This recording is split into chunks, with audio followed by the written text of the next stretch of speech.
Hello, everyone, and welcome back to Nightmare Narratives. I can picture some of you already in bed, maybe some of you just getting home from work. Wherever you are, whatever time it is, I'm glad you're here. If this helps you relax or sleep, please like and subscribe. It means a lot. Now let's get you comfortable, and I'll tell you tonight's story. My name is Sam Whitmore, and I've been taking care of these Blue Ridge Mountains for 19 years now.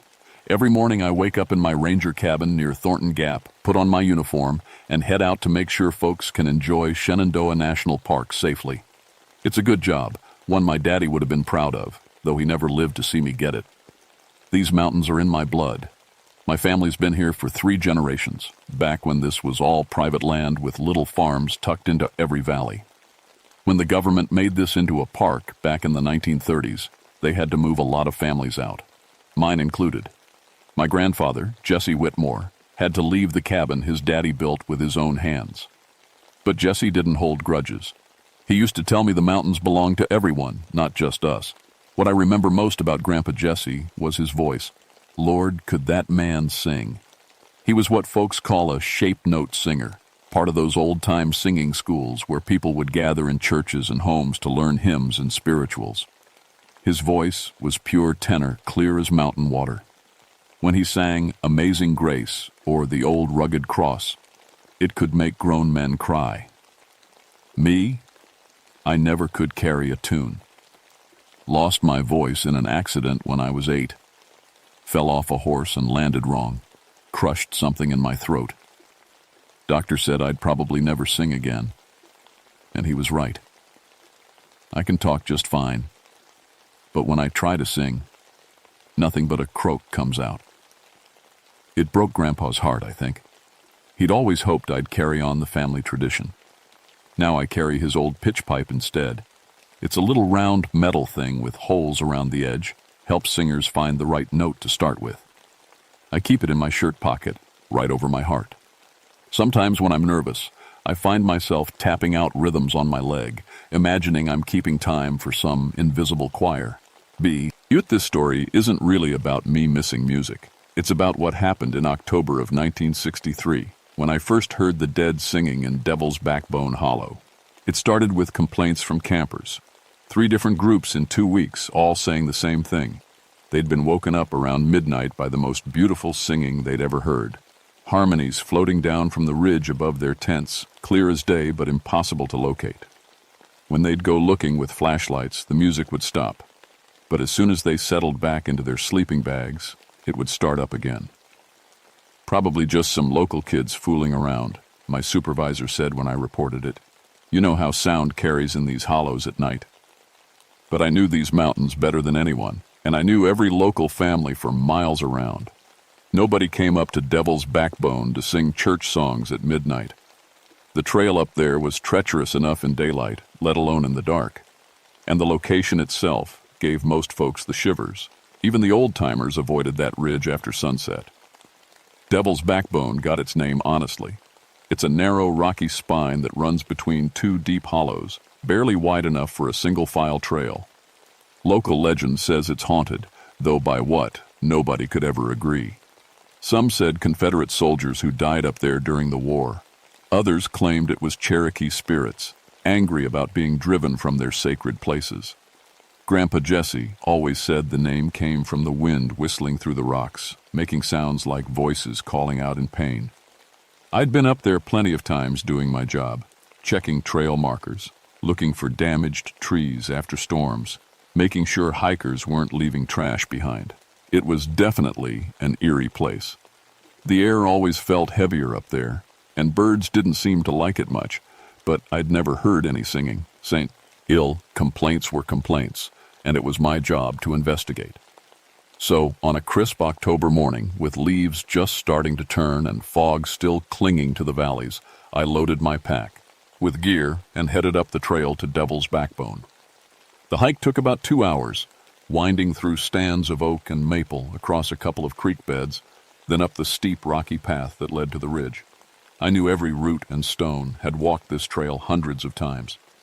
But something felt different that morning. The usual forest sounds, Birds chirping, squirrels chattering, insects buzzing, seemed muffled and distant. When I reached the top of Devil's Backbone, I found something I'd never noticed before. Just off the main trail, hidden by a screen of mountain laurel bushes, was a natural depression in the rock, almost perfectly round, maybe 40 feet across, with sloping sides that formed a shallow bowl. The acoustics were incredible. When I clapped my hands, the sound bounced back and forth between the rock walls like I was standing in a church. I spent the better part of an hour searching the area for signs of recent visitors. No footprints, no cigarette butts, no evidence anyone had been camping or gathering there. The only thing I found was strange. Several flat rocks arranged in a semicircle around the edge of the depression, like seats, but they were covered in moss and lichen, like they'd been there for decades. That night, I came back with my camping gear and set up about 100 yards down the trail from the depression. If someone was coming up here to sing, I'd catch them in the act. I had my flashlight, my service radio, and a thermos of coffee to keep me alert.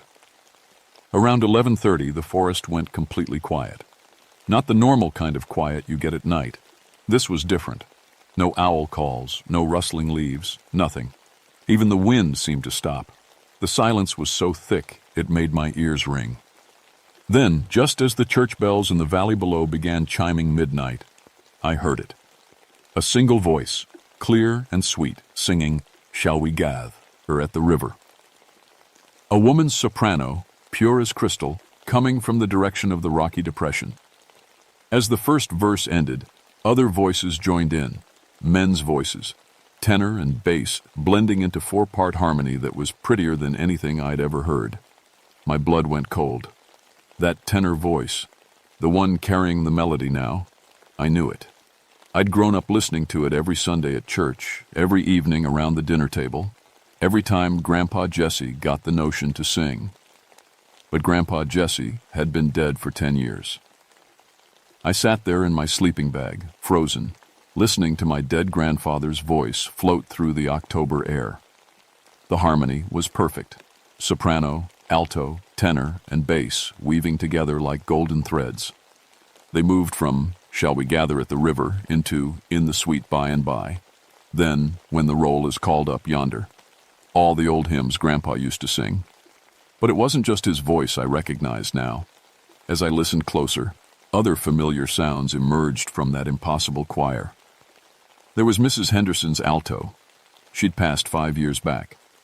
And that bass voice rumbling underneath the melody belonged to old Tom McReady, who died in a logging accident when I was 12. These were all people from my childhood, people who'd sung together in the little church down in the valley before they died. And now, somehow, they were singing together again on this haunted ridge. I tried to make myself move, to creep closer and see what was happening. But my body wouldn't obey. Every instinct screamed at me to stay put, to not draw attention to myself. Whatever was happening up there, it wasn't meant for the living. The singing went on for maybe 20 minutes, moving through hymn after hymn with voices so pure they made my chest ache. When they finally stopped, the silence that followed felt like a physical weight pressing down on the mountain. And then, gradually, normal forest sounds returned. A distant owl call, wind rustling through dry leaves, the scurry of some small animal in the underbrush. I didn't sleep that night, just sat in my bag, staring up at the stars and trying to make sense of what I'd heard. When dawn finally broke, I packed up my gear and hiked straight back to the ranger station. "Find anything unusual?" my supervisor asked when I walked into the office. "Just some odd acoustics," I lied. "Probably sound carrying up from the valley churches." But I couldn't let it go. That afternoon I drove to the county library in Luray and started digging through old records. What I found made my hands shake as I turned the yellowed pages. In October of 1887, exactly 76 years ago to the day, there had been a tragic accident at Devil's Backbone. A group of 23 people from various local churches had gathered there for what they called a singing school, a weekend retreat where folks would camp out and spend their time learning new hymns and practicing harmony. They'd chosen the spot because of those natural rock formations that made such perfect acoustics. On the second night of their gathering, a freak storm had rolled in. High winds had toppled several large trees, and one had come crashing down right into their campsite. 23 people died, crushed in their sleep. The newspaper account was brief but heartbreaking. The voices that had filled our valley with such beautiful music were silenced forever in a single terrible moment. Among the dead was a man named Jeremiah Whitmore, my great-great-grandfather, Grandpa Jesse's grandfather, a well-known shape note singer and song leader. I spent the next week trying to convince myself it was all coincidence. Maybe the stress of the job was getting to me. Maybe I dozed off and dreamed the whole thing. Maybe there was some perfectly rational explanation for what I'd heard. But deep down, I knew better, and I knew I had to go back. This time I came prepared. I brought a battery-powered tape recorder, fresh batteries, extra flashlights, and my grandfather's pitch pipe, though I wasn't sure why. I set up my camp in the same spot as before and waited for midnight. The forest went quiet again, that same unnatural silence that made the air feel thick and heavy. But this time, I was ready when the singing started.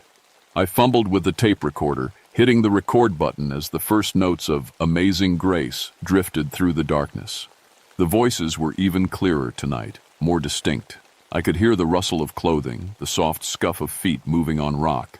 Whatever this was, it was more than just disembodied voices. Forcing myself to be brave, I crept closer to the depression, staying low and moving as quietly as possible. The singing grew louder with each step, those gorgeous harmonies wrapping around me like warm honey. When I reached the edge of the rocky bowl, I peered down through the mountain laurel bushes. What I saw nearly stopped my heart. They were all there, just like I remembered them from life, but somehow faded. Like old photographs that had been left in the sun too long. About 20 people in old-fashioned clothes, the women in long dresses and bonnets, the men in work shirts and suspenders. They stood in that same semicircle of mossy rocks I'd found earlier, their mouths open in song, their faces lifted toward the star-filled sky. And there, right in the center, conducting them with broad, graceful gestures, was my grandfather Jesse. He looked exactly as he had when I was 10 years old. Tall and lean, with silver hair and kind eyes behind wire-rimmed glasses. He was wearing the same blue work shirt he'd been buried in. As I watched, transfixed, Grandpa's gaze suddenly shifted. His eyes met mine across the rocky depression, and he smiled, that same warm, loving smile I remembered from childhood. He raised one hand in a small wave, never missing a beat, baw, as he continued conducting with the other. That's when I realized something that made my blood turn to ice water in my veins. I could see the stars shining through him, the tape recorder in tools. My hands started making a grinding noise, then went silent. When I looked down, I saw that the plastic casing was cracked, the batteries completely drained, despite being brand new. My flashlight flickered and died. Even my wristwatch had stopped, its hands frozen at exactly midnight. When I looked back up, the singers were gone. The depression was empty, except for shadows and moonlight. But I could still hear an echo of their voices lingering in the air, like the last notes of a song fading in a church after the organ stops. I stumbled back to my camp and spent the rest of the night huddled in my sleeping bag, every nerve on edge. When morning came, I hiked down to the nearest phone and called in sick to work. Then I drove straight to the cemetery where Grandpa Jesse was buried. His headstone was simple granite with his name, dates, and a single line. His voice was lifted in praise.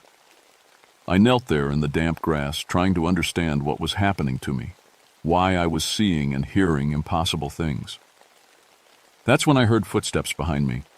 I figured I'd find you here. I spun around to see Mrs. Harper, the librarian from town, walking between the headstones with a bundle of papers in her arms. She was in her 70s, a tiny woman with snow-white hair and sharp blue eyes that missed nothing. Mrs. Harper? What are you doing here? Same as you, I expect. Looking for answers. She sat down on a stone bench near Grandpa's grave and patted the spot beside her. After you were in the library yesterday, digging through those old records, I did some digging of my own. Found some things I thought you might want to see. She handed me a manila folder thick with photocopied documents. Death certificates from that 1887 accident. Newspaper clippings from 3 different counties. And this, she pulled out a faded photograph showing a group of people in old-fashioned bedclothes standing in what looked like the same rocky depression I'd found on Devil's Backbone. That picture was taken 2 days before they all died, Mrs. Harper said quietly. The photographer was a traveling man who'd come to document the singing schools for some magazine back east. He survived because he'd gone back down to town to develop his plates. I studied the faces in the photograph. They looked so alive, so happy. In the center stood a tall man with a strong jaw and kind eyes, one hand raised as if he was about to start conducting. The family resemblance was unmistakable. "That's Jeremiah Whitmore," Mrs. Harper said. "Your great-great-grandfather. They say he had the most beautiful tenor voice in 3 counties. "Mrs. Harper," I said slowly, "do you believe in ghosts?" She was quiet for a long moment, looking out across the cemetery where autumn leaves were falling like golden rain. "I believe some things leave echoes," she finally said, "especially things that were loved deeply and lost suddenly. Music, most of all. Music has a way of lingering." That night, I went back to Devil's Backbone for the 3rd time. But I didn't hide in the woods this time. When midnight came and the forest fell silent, I walked right up to the edge of the rocky depression and waited. The singing started with "Shall We Gather at the River," just like before. But this time, when Grandpa Jesse appeared with his ghostly choir, I didn't run. I stood there at the edge of the bowl, looking down at them, and he looked back up at me with those kind, familiar eyes. "Hello, Sam," he said, though his lips didn't move. His voice came from everywhere and nowhere, like it was carried on the wind itself. "I've been waiting for you." "Grandpa?" My voice came out as barely a whisper. "Are you really there? As real as memory, as real as love." He gestured to the other singers around him. "We're all here, Sam. All of us who loved music more than life itself." I noticed something I'd missed before. The ghostly figures weren't just the people who died in 1887 mixed in with. Them were others I recognized. Mrs. Henderson, Tom McReady, and several other folks from the valley who'd passed away over the years. All of them singers. All of them drawn to this place after death. "What happened here?" I asked. "What keeps you here?" Grandpa's expression grew sad. "The same thing that's calling to you, child.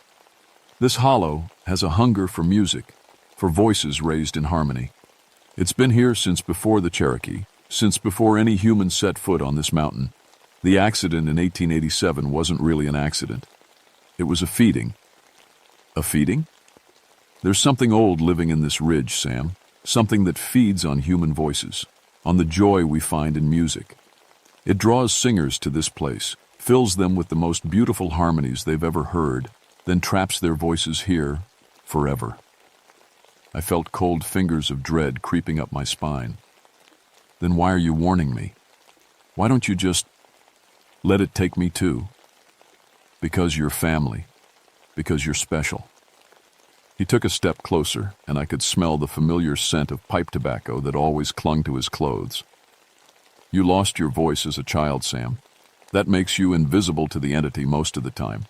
But it also makes you the only one who can hear us clearly, the only one who can help." "Help how?"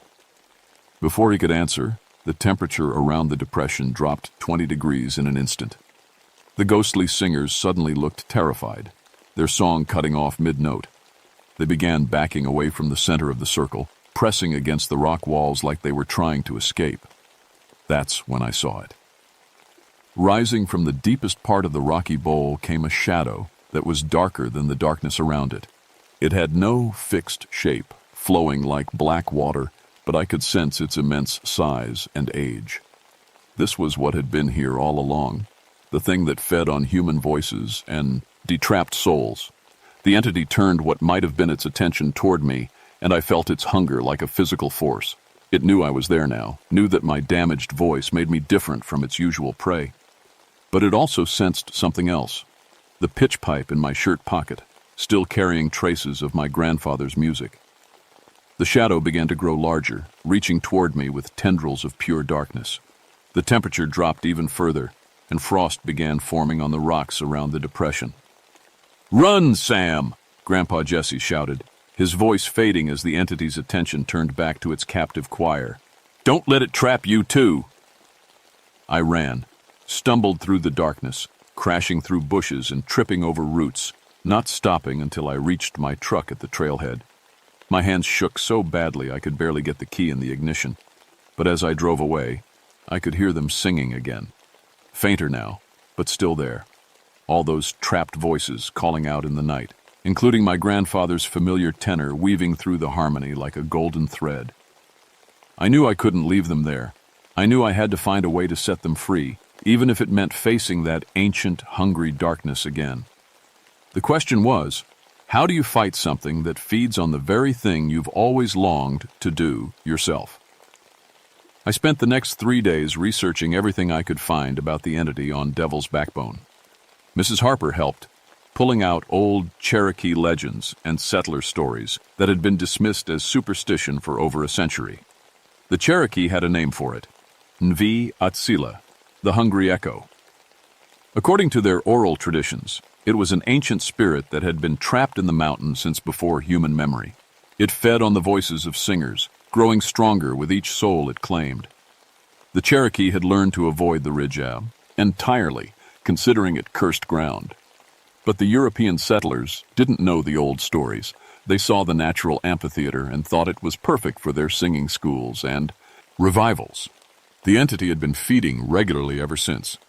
"There might be a way to weaken it," Mrs. Harper said, spreading a hand-drawn map across her kitchen table. "According to this legend, the Hungry Echo can be confused by broken harmony, music that starts together but doesn't follow the expected patterns." "Like what?" "Like a conductor who leads singers off-key on purpose, or a song that begins in one key but shifts to another without warning." The Cherokee used drumming rhythms that were deliberately offbeat to drive it away from their sacred ceremonies. I touched the pitch pipe in my pocket, remembering how Grandpa used it to give singers their starting note. What if we could break its hold on the trapped voices? "Dangerous thinking, Sam. If you try and fail, you'll just become another voice in its collection." But I was already forming a plan.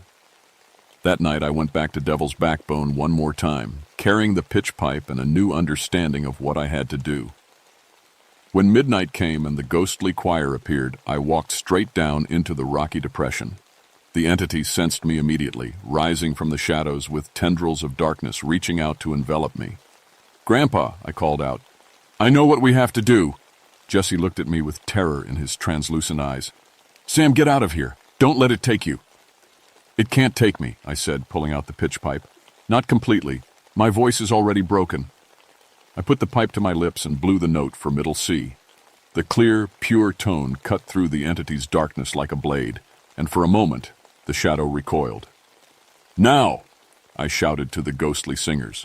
"Follow my lead, but don't follow exactly. Everyone sing, but in your own key." Grandpa understood immediately. Instead of conducting them in perfect harmony, he began leading them into deliberate discord, the soprano voix. Seth song in one key, while the alto sang in another. The tenors and basses followed completely different rhythms. It should have sounded terrible. It should have been noise instead of music. But somehow, impossibly, it was beautiful in a way that perfect harmony never could be. Each voice was distinct and individual, not blended into a collective whole. The entity thrived on voices joined in unity. But this wild, chaotic music was something it had never encountered before. The hungry echo writhed and twisted, its dark form becoming more agitated with each clashing note. I could feel its confusion, its inability to process music that refused to follow the rules it understood. "Keep going," I yelled, continuing to blow different notes on the pitch pipe, not to guide them into harmony, but to create even more discord. The entity let out a sound like wind shrieking through broken stone. Its grip on the trapped souls began to weaken. Some of the ghostly figures started to fade, not disappearing but becoming less solid, as if they were finally free to move on. But the effort was taking everything I had. Each breath through the pitch pipe felt like breathing fire. My throat, damaged since childhood, began to burn and seize. I could feel something tearing inside, the last remnants of my voice being destroyed by the strain. "Sam, stop!" Grandpa Jesse called out. "You're killing yourself!" But I couldn't stop. Not when I could see Mrs. Henderson smiling as she faded into peaceful light. Not when Tom McCready gave me a grateful nod before dissolving into stardust. One by one, the trapped souls were finding their freedom through the power of broken music. The entity made one last desperate attempt to claim me, sending a wave of shadow crashing toward where I stood. But instead of trying to fight it, I did something it couldn't understand. I began to laugh. Even with my throat and fire, even with my voice completely gone now, I laughed at the absurdity of it all. Here I was, a man who couldn't sing, defeating an ancient entity that fed on perfect harmony by creating the most beautifully imperfect music the mountain had ever heard. The laughter broke something fundamental in the entity's hold on this place. The shadow gave one final shriek and collapsed in on itself, sinking back into the depths of the rocky depression. Not destroyed, something that old and hungry could never be truly killed, but weakened enough that it would be decades before it could trap voices again. When the darkness finally retreated, only 3 ghostly figures remained in the circle. Grandpa Jesse stood with 2 other men I didn't recognize, all of them smiling sadly. "The original 3, Grandpa explained, his voice growing fainter. "We chose to stay, Sam. Someone has to guard this place, to warn away future singers until the entity sleeps again." "Grandpa, no. Come with me. You're free now." He shook his head. "This is our choice. Our music will keep it sleeping. And you have work to do down in the world of the living." He walked over to me, and for just a moment, his ghostly hand felt solid and warm as it touched my cheek. "I'm proud of you, boy. You found your voice after all, not in singing but in saving others. That's a better gift than perfect pitch could ever be." As dawn broke over the mountain, the 3 guardian spirits faded until only the faintest outline remained.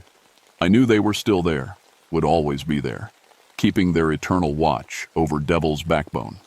I was found the next morning by a search team, unconscious at the bottom of the rocky depression. The official report said I'd suffered from exposure and exhaustion, that I'd been talking to myself and showed signs of severe dehydration. They were half right. My voice was completely gone now, not just for singing, but for speaking too. The doctors said it was probably stress-related, that vocal cords damaged in childhood sometimes failed completely under extreme circumstances. They recommended therapy, suggested I might eventually recover enough to whisper. They were wrong about that part. I never spoke aloud again. But strange thing is, I didn't mind as much as you'd think. There's a kind of peace in silence, a way of hearing the world more clearly when you're not adding your own noise to it. And sometimes, late at night, when I'm doing my rounds through the park, I can still hear them. 3 faint voices harmonizing in the distance, keeping their promise to guard the mountain. I submitted my report about Devil's Backbone, recommending that the area be quietly restricted during October nights. I cited unstable rock formations and potential for accidents after dark. My supervisor approved it without question. He probably thought I was being overly cautious, but that was fine by me. The camper complaints stopped after that October. Word got around somehow, maybe through Mrs. Harper, maybe just through the mountain grapevine, that Devil's Backbone wasn't a good place for night hiking. Folks found other spots for their midnight adventures.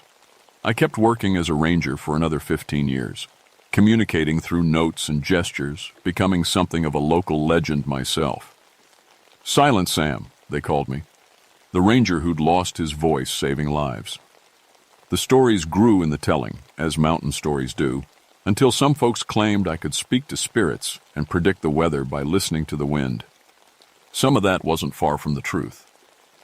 I retired in 1978, but I still live in my cabin near Thornton Gap. Still keep my grandfather's pitch pipe in my shirt pocket, though I'll never blow another note through it. Sometimes young rangers stop by for advice about dealing with unusual incidents in the park. They never ask about Devil's Backbone directly, but I can see the questions in their eyes. I just smile and pour them coffees. And eventually they figure out that some silences are louder than words.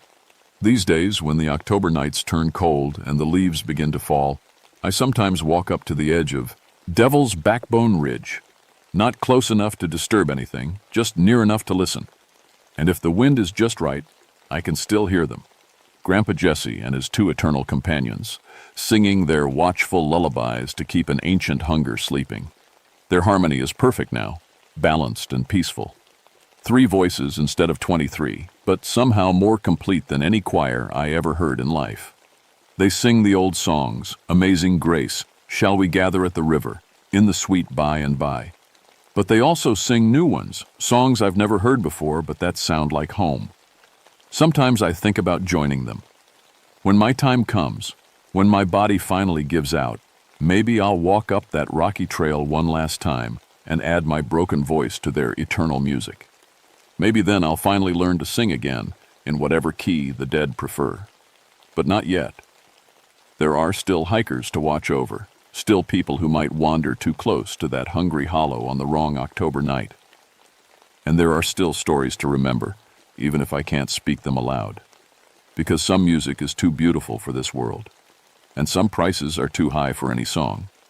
But the silence after song, that belongs to everyone.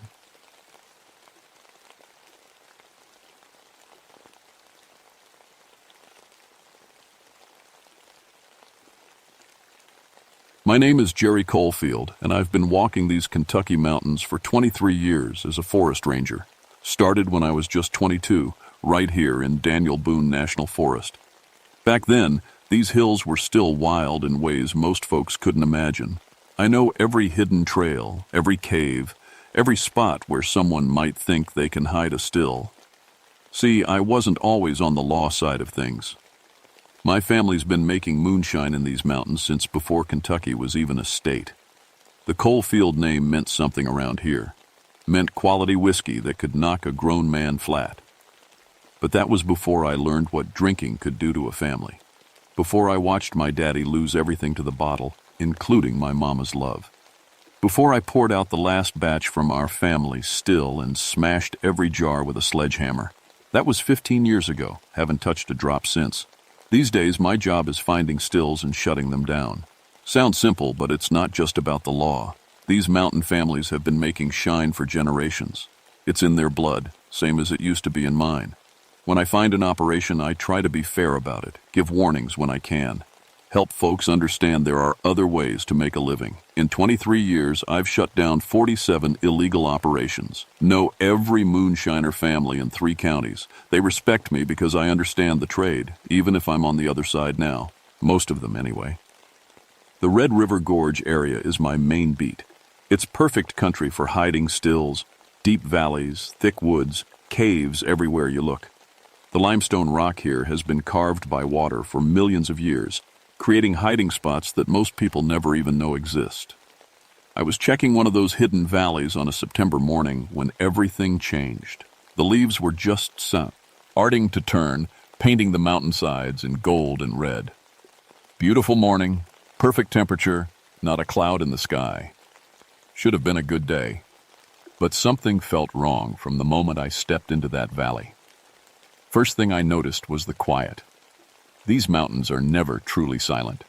There's always birds, insects, squirrels rustling through the leaves. But this place was dead quiet, like someone had turned off all the sound. Second thing was the smell. Not the usual forest smell of leaves and earth. This was something chemical, sharp, and bitter, like copper pennies mixed with something rotten. I'd been following deer trails for about an hour when I found footprints in the mud near a creek. They were strange, the shape of old-fashioned boots, the kind my great-grandfather might have worn. Deep impressions, like whoever made them was carrying something heavy. The prints led straight toward a cliff face covered in thick vines. Nothing unusual there. Lots of caves in this area get hidden by plants. But as I pushed through the vines, I felt a chill that had nothing to do with the shade. The cave mouth was bigger than I expected, tall enough for a man to walk through without ducking. But it was the temperature that really got my attention. Had to be 30 degrees cooler inside that cave than outside, and it wasn't natural cool. This was the kind of cold that gets into your bones and stays there. I clicked on my flashlight and started walking deeper. The cave stretched back further than my light could reach, but I could hear something up ahead, a soft, bubbling sound, like water boiling. That's when I knew I'd found another still. But as I got closer, I realized this wasn't like any operation I'd seen before. The equipment was old, really old. The copper was green with age, covered in a patina that takes decades to develop, but it was running. Steam was rising from the still head, and clear liquid was dripping from the worm into a collection jar. Problem was, there was nobody around. No footprints except the old ones I'd followed. No fresh ashes in the firebox. No supplies, no food, nothing that showed anyone had been here recently. Yet the still was running like someone had just fired it up that morning. I stood there staring at that impossible sight, feeling the cold seep through my jacket. And for the first time in 15 years, I wanted a drink. I spent a good hour examining that still, trying to make sense of what I was seeing. The craftsmanship was incredible, better than anything I'd seen in my years of breaking up operations. Whoever built this knew what they were doing, but the age bothered me. The copper had that green color you only get after years of weather and time. The stones around the firebox were blackened from what looked like decades of use. Even the wooden parts, the few that hadn't rotted away, were dark with age. Yet fresh moonshine was dripping from the worm. I pulled out my radio to call it in, but got nothing but static. Not unusual in these caves, the rock blocks signals. But something about that static felt wrong. It wasn't the normal crackling you get from interference. This sounded almost like voices, too faint to make out words, but definitely human. The smart thing would have been to leave right then, come back with backup and proper equipment. That's what I should have done. That's what I'd always done before. Instead, I found myself walking closer to the collection jar. The moonshine inside was crystal clear, clearer than any shine I'd ever seen. It didn't have the slight yellow tint that most homebrew has. This looked like pure water, except for the way it caught the light. It seemed to glow from inside, like it had its own light source. I knew I shouldn't, but I had to know what I was dealing with. Took a small sample bottle from my kit, the kind we use for testing water quality, and filled it from the collection jar. The liquid was cold, colder than the cave. Air. When I held the bottle up to my flashlight, I could see tiny swirls moving inside like smoke trapped in glass.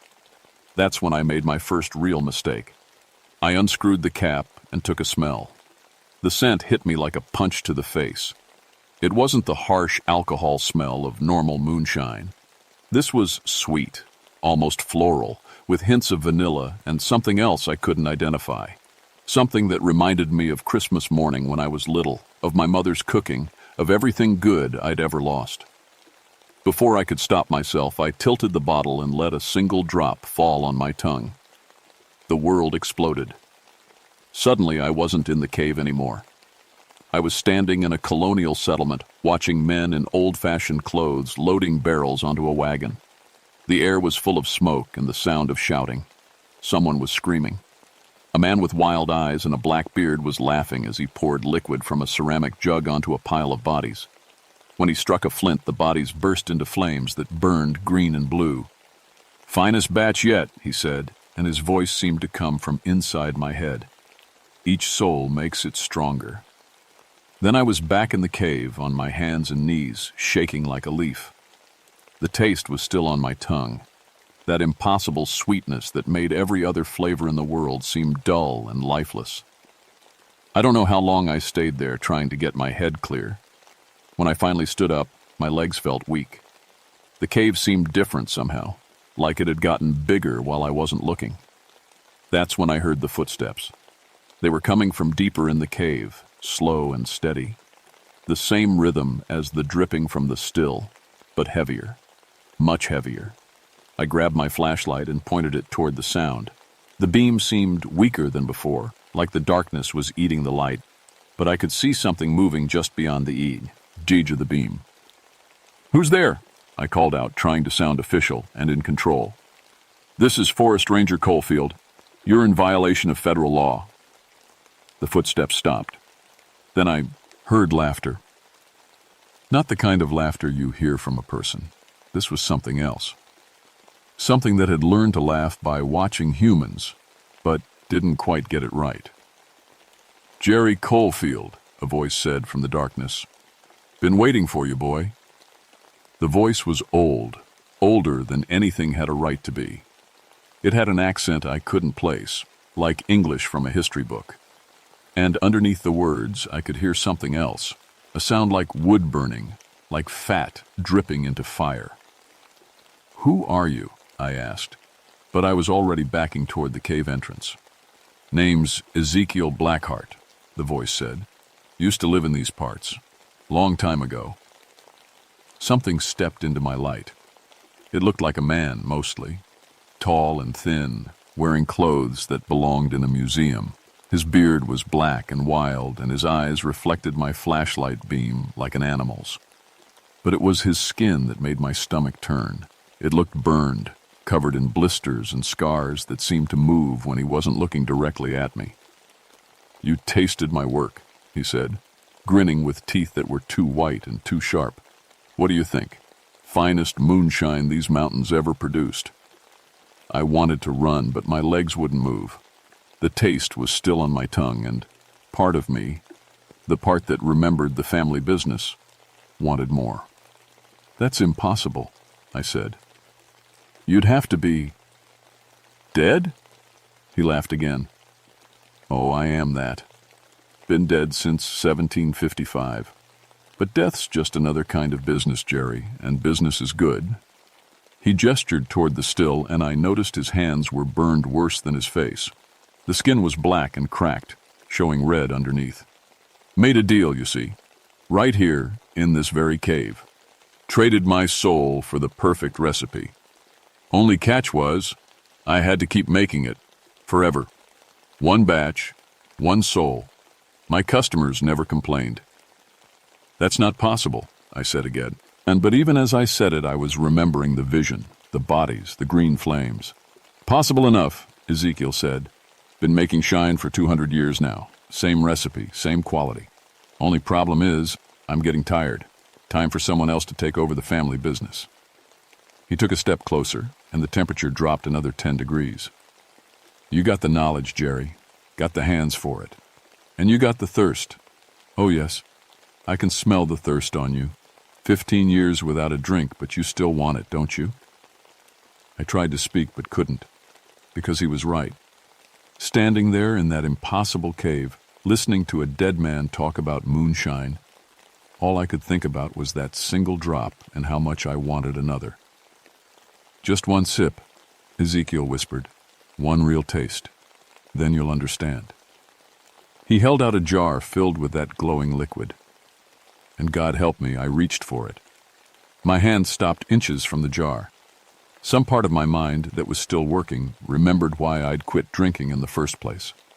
Remembered my father's empty eyes, my mother's tears, the sound of glass breaking in the night.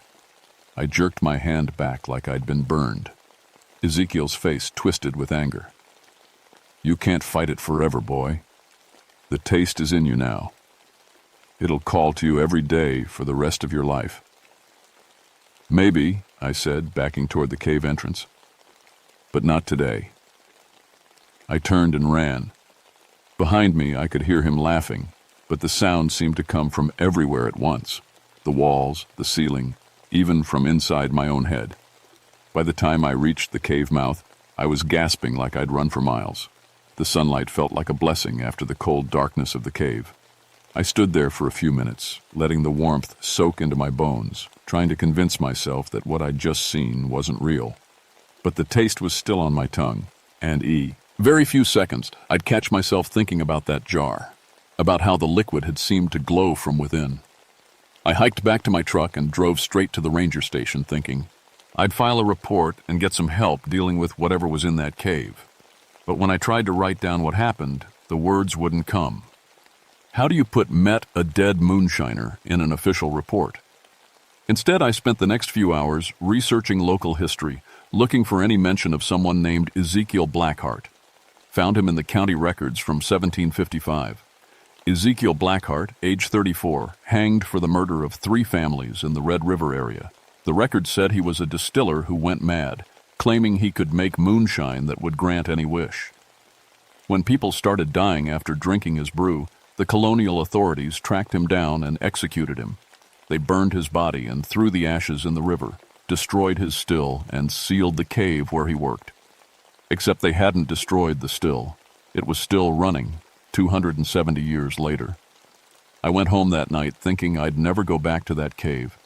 Told myself it was just stress, maybe some kind of gas leak that caused hallucinations. People see strange things in caves all the time. But around midnight, I woke up with that taste in my mouth again. Sweet and impossible, making every other flavor seem like ash. I got up and drank a glass of water, then another, then another. Nothing helped. By morning, I was back in my truck, driving toward the Red River Gorge. I told myself I was going to destroy the still. That was my job, breaking up illegal operations. Didn't matter if the operator was alive or dead, legal was legal. But when I got to the cave, I found I wasn't alone. There were 3 hikers standing near the entrance, college kids by the look of them, with expensive gear and bright clothes. They were arguing about something. "I'm telling you, there's something in there," one of them was saying. "I can smell it." "Probably just a bear den," another replied. "We should to leave it alone." The third one, a girl with blonde hair, was already pushing through the vines. "Don't be babies. It's just a cave." I should have stopped them.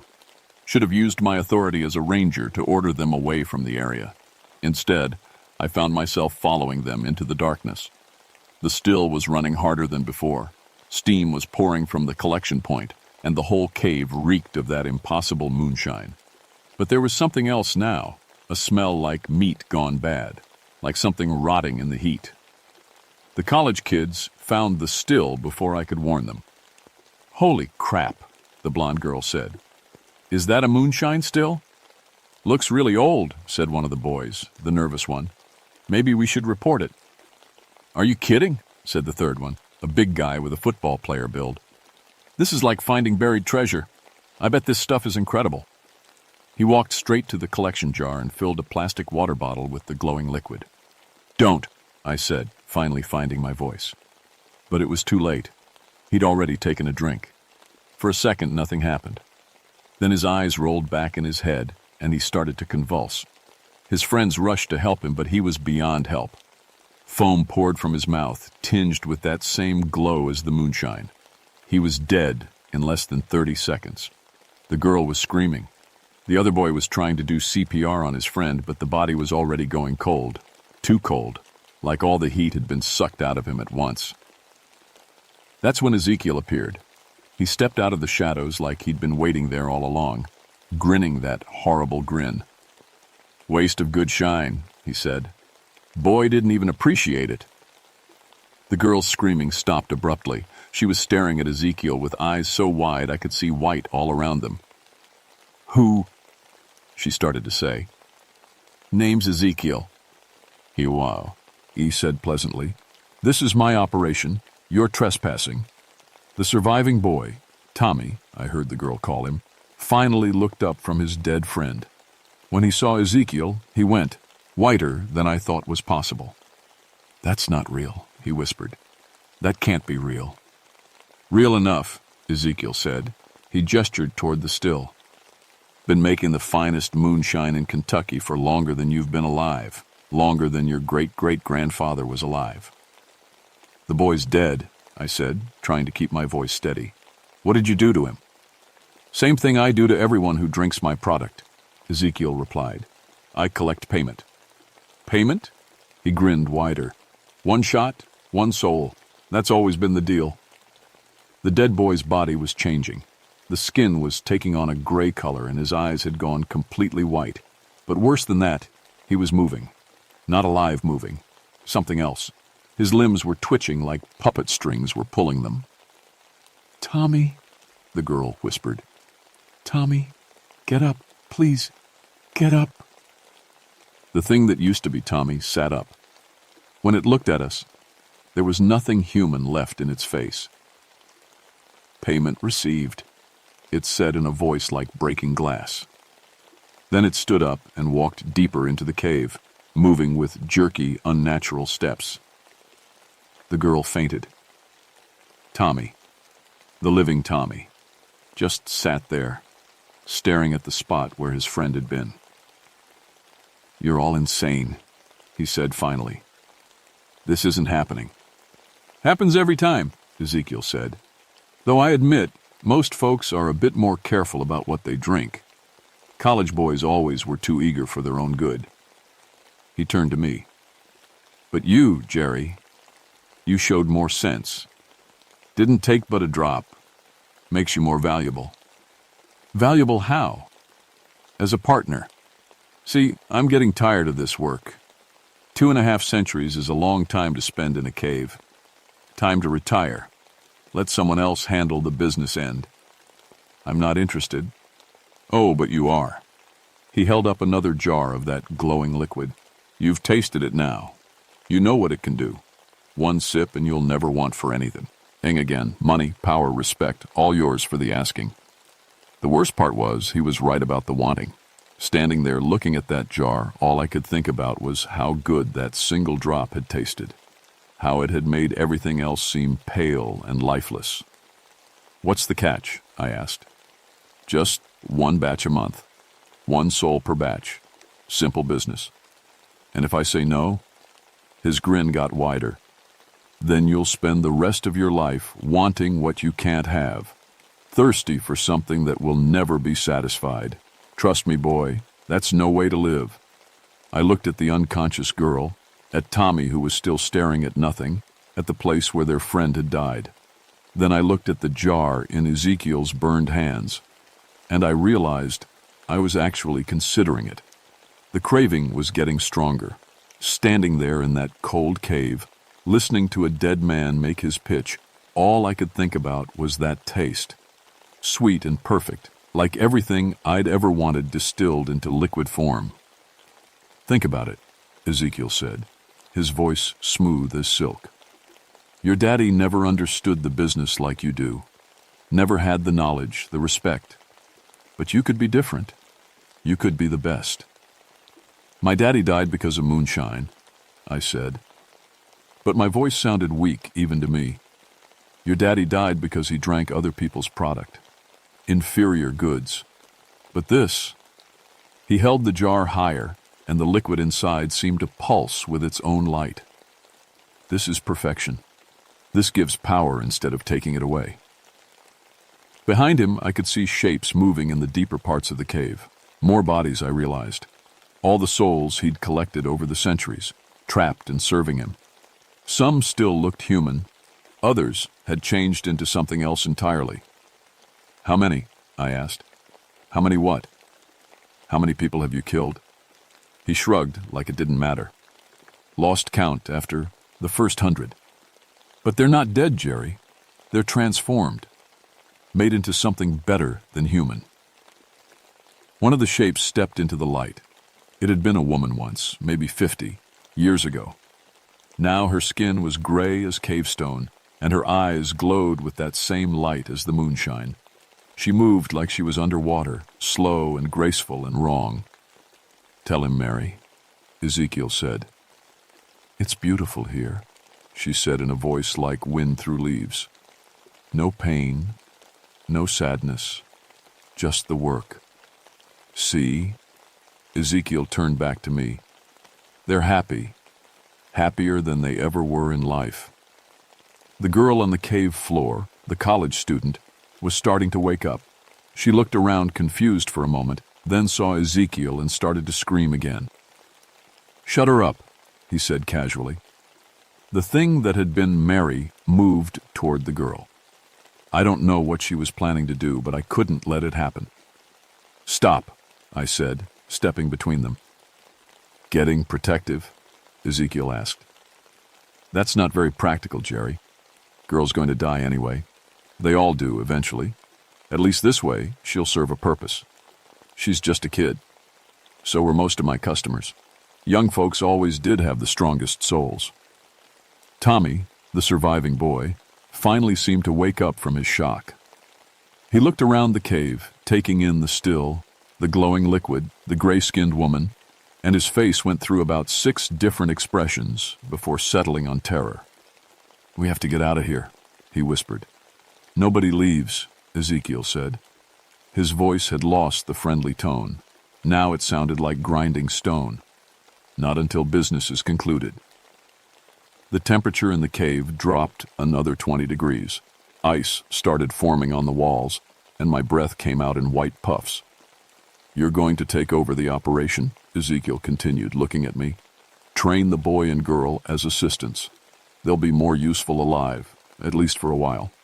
And if I refuse, then they die anyway, and you spend eternity in here with the rest of us. But you'll never get to taste my product again. And you'll just want it forever." As if to prove his point, I felt the craving spike again.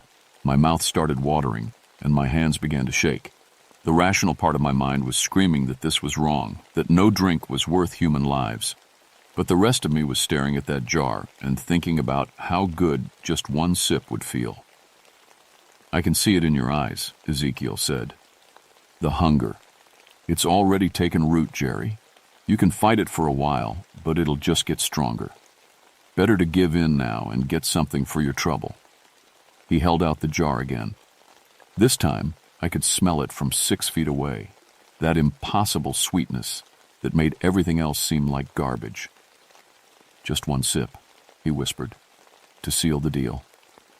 My hand moved toward the jar without my permission. The girl and Tommy were staring at me, probably wondering if the ranger was going to save them or damn them. Good question. I was wondering the same thing. The jar was cold in my hands. The liquid inside swirled like it was alive, and I could see faces in the patterns. All the souls Ezekiel had collected, trapped in his devil's brew. "That's it," he said. "One sip, and you'll understand everything." I lifted the jar to my lips. The smell was overwhelming now, blocking out every other sensation. All I had to do was tilt it slightly, and the greatest moonshine ever made would flood my mouth, my throat, my soul. Instead, I threw the jar as hard as I could at the copper still. Glass exploded everywhere. The moonshine splashed across the ancient metal, and where it hit, the copper began to smoke and hiss. The liquid itself burst into flames. Not normal fire, but those same green and blue flames I'd seen in my vision. Ezekiel screamed. It wasn't a human sound. It was like metal tearing, like steam escaping from a boiler, like the death cry of something that should never have existed in Tium. He first place. "You fool!" he raged. "Do you know what you've done?" The fire was spreading. The wooden parts of the still caught first, then the walls of the cave itself. But these weren't ordinary flames. They burned cold instead of hot, and they were eating through solid rock like it was paper. "Run!" I yelled to Tommy and the girl. We didn't need to be told twice. I grabbed the girl under one arm, Tommy took the other, and we stumbled toward the cave entrance as the supernatural fire spread behind us. Ezekiel and his collected souls weren't following. They were screaming, all of them, as the flames consumed everything they'd built over 2.5 centuries. We made it outside just as the cave began to collapse. The entire cliff face was coming down, sealing whatever was left of Ezekiel's operation under tons of rock and earth. The 3 of us sat there in the forest, breathing hard and trying to process what we'd just survived. The girl was crying. Tommy was shaking so hard I thought he might be having a seizure. "What was that?" the girl asked through her tears. "What happened to Jake?" Jake. That had been the dead boy's name. I'd have to remember that for the report I'd never be able to file. "Gas leak," I said finally. "Natural gas buildup in the cave. Can cause hallucinations, make you see things that aren't there. Your friend must have been overcome by the fumes." It was a lie, but it was the kind of lie that would let them sleep at night, the kind that would keep them from ending up in a psychiatric hospital. "But the man," Tommy said, "the burned man, and that woman." "Hallucinations," I repeated. "Gas does that, makes your brain show you things." I could see them trying to decide whether to believe me. Part of them wanted to. The alternative was too impossible to accept. "What about Jake's body?" the girl asked. I looked back at the collapsed cave. Nothing was getting out of there. Not Jake's body, not Ezekiel, not the souls he'd collected. "Buried under the rockfall," I said. "I'll call it in. Search and rescue will do what they can." But I knew there wouldn't be anything to find. That was 3 months ago. The official report listed Jake Morrison as a casualty of a natural gas explosion in an unstable cave system. His body was never recovered, which wasn't unusual in a rockfall that size. Tommy and the girl, her name was Sarah, seemed to be doing okay. I check on them sometimes, unofficially. They're seeing counselors, which is good. They still have nightmares, but they're starting to heal. They remember it as a gas leak. Most of the time, I try to remember it that way too. But the taste is still there. Ezekiel was right about that part. Every morning I wake up with that impossible sweetness on my tongue. Faint, but unmistakable. Every day I think about what it would be like to have just one more sip. Every night I dream about jars full of glowing liquid. I've been to 3 different doctors. They can't find anything wrong with me. The taste doesn't show up on any tests, doesn't have any physical cause they can identify. As far as medical science is concerned, it doesn't exist. But it's there, always there. I retired early, officially due to chemical exposure during the cave incident. The Forest Service was understanding about it. They gave me a nice pension and a commendation for quick thinking in a dangerous situation. Now I spend my time keeping an eye on the Red River Gorge area, watching for signs that something might be stirring under all that collapsed rock. So far, the area stays quiet.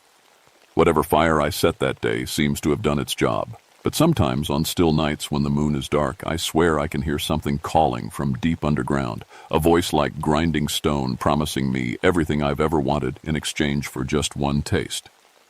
I tell myself it's my imagination, that Ezekiel and his operation are gone forever, buried under tons of rock where they belong.